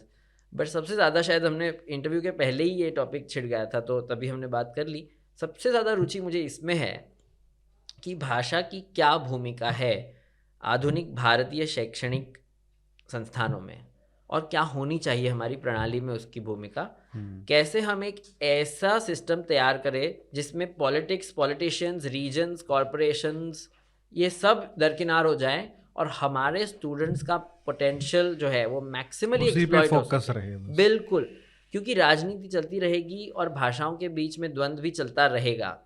It has always been the case, not in India, in the whole world actually. और बिना मातृभाषा के ना तो वो पोटेंशियल आएगा, ना वो बिल्कुल नहीं विश्व गुरु बनने की कल्पना कर रहे हैं वो भी नहीं होने वाला है, क्योंकि आप बोरोड लैंग्वेज, बोरोड कल्चर भी लिंक होता है उससे। बिल्कुल, you move away from your culture. एक बड़ी मजेदार चीज है कि हम जो है how we establish truths in society, इसके बारे में बड़ी इंटरेस्टिंग चीज़ मैं सोचता रहता हूँ इसके बारे में हमेशा। मुझे बड़ी इंटरेस्टिंग लगती है, खैर लोगों को ना लगे शायद, कि हम कहते हैं कि language is just a medium of communication. नहीं, इट्स मीडियम ऑफ कल्चर को लेके जाने का, from one generation to another. True, it is a medium of so transmitting not just messages, direct messages, but so much else that language transmits, which is culture, right? Thought, ways of thinking, values, knowledge systems, concepts, knowledge systems, exactly. Epistemology, in fact epistemology की बात करते हुए, this is also an epistemological question, right? Because what is your epistemological foundation for any inquiry into the functioning of Panini's system? क्या आप सिर्फ पाणिनि के सूत्रों के आधार पे चीजें कर रहे हो, या फिर आप सूत्रों के साथ साथ वार्तिक के साथ भाषा, because you have to remember these people have lived in different periods, so they are not talking to each other. ऐसे नहीं कि कोई मैंने ईमेल छोड़ दिया एंड देन 100 साल के बाद वहां से कोई रिप्लाई नहीं आने वाला है सबको स्पैम कर देना, ऐसा तो नहीं है। So you have to understand that when over centuries कोई नॉलेज सिस्टम डेवलप हुई हो, तो स्पेशली टेक्निकल मामलों में you should give priority to the source. अब परंपरा के बारे में एक और चीज़ मैं आपको बताता हूँ। दे से कि Patanjali is more authoritative than Katyayana and Katyayana is more authoritative than Panini. Why do they say that? Patanjali you mean? No, अच्छा, सी मैं क्या कह रहा हूँ कि Panini is the only authoritative source, everything else should be used for confirmation and supportive, right? ठीक है। वो क्या कह रहे हैं कि सबसे पहले आए पाणिनि, फिर आए कात्यायन, फिर आए Patanjali, right? So they are saying Patanjali is more authoritative than Katyayana, who is more authoritative than Panini, the original author. क्योंकि उनका कॉन्सेप्ट क्या है कि ये त्रिमुनि है, तीनों एक साथ है, and the one who comes later is adding new things, so somehow that makes the system better. Well, एक चीज़ होती है कि भाषा थोड़ी बदल रही है, तो कात्यायन और पतंजलि ने कुछ नए वर्ड्स के एक्सप्लेनेशंस भी डाल रखे हैं, वो बात ठीक है। So in that sense, yes, you're giving more information, but are you giving more information about the working of the system itself? Yes, you might be. Is that necessarily correct? So you have to understand that ये जो पूरा controversy है कि how should you read Panini or what should the reception of it be ideally, is not just about the technicalities. It is also a question about ontology. Is it ethical for a scholar to introduce so many new categories when you're not able to produce a system which functions any better, in fact the system gets more and more complicated, है ना. तो एक ontology का सवाल है, ontology of disciplines. Then it's a question of epistemology, as I just mentioned. So these are questions that I invite the contemporary traditional scholars to think about, क्योंकि our goal in the end is not कि तू जीता मैं हारा. We are all going to be relegated to the margins of history, or the dustbin of history as it's rightly called. बचेगा तो पाणिनि का व्याकरण और उस पर लिखी गई इतनी सारी interesting texts. So let's not allow egos, let's not allow personal और सोचिए अगर सब लोग काम करते हैं साथ में आके तो कितना आगे लेके जा सकते हैं. बिल्कुल. इनफैक्ट यही one of the projects that I've thought about long term is teaching the Ashtadhyayi to the computer using just Panini's rules. Would it not be a matter of pride for us to be able to do that? और हमें अपने egos और अपने professional considerations side में रख के इसके बारे में सोचना चाहिए कि यार इवेंचुअली कहते हैं ना, खुद दो पॉसिबिलिटीज़ बताते हैं. सोचो उस इंसान में इंटेग्रिटी तो है, ह्यूमिलिटी भी है कि नहीं. वो दो पॉसिबिलिटी बता के एक स्पेसिफिक पॉसिबिलिटी पे आगे बढ़ते हैं, बट उनमें ह्यूमिलिटी है, इंटेग्रिटी है, ऑनेस्टी है कि दोनों पॉसिबिलिटी बताई. तो अगर वो इतने ओपन माइंडेड है तो हम क्यों नहीं हो सकते. बिल्कुल, है ना. और we have we not grown at all in 2500 years. And this is not to say that the ancients were backward, but this is only to argue that we should move forward and only outdo our ancestors. The idea is, if they could do so well, we can certainly beat them, and they would be proud of us from wherever they are. If they're watching, I think they would be incredibly proud of us. And मेरा यही मानना, मैं यही कहता हूँ बार बार कि यार हमारे बच्चे इतनी प्रॉब्लम्स के बावजूद जाके CEO बन के बैठे हैं. ये सिस्टम की वजह से नहीं, सिस्टम के बावजूद ये हैं. तो सोचो, if we in any endeavor, if we really put our hearts into it, हम क्या नहीं कर सकते as Indians. I think we have incredible potential, and the century to come or the millennium to come is ours. बिल्कुल, कोई शक की बात नहीं. बिल्कुल नहीं. बस कुछ चीज़ें ठीक करनी होंगी. डॉक्टर ऋषि, बहुत बहुत धन्यवाद आपका, और काफ़ी कुछ सीखने को मिला. आशा करता हूँ कि फिर से आएँ आप. बिल्कुल आऊँगा. भारत आपका तो... नहीं, बहुत शुक्रिया आपका, और मुझे भी बहुत सारी चीज़ें सीखने को मिली आपसे बात करके. Thank you. Thank you sir. Thank you.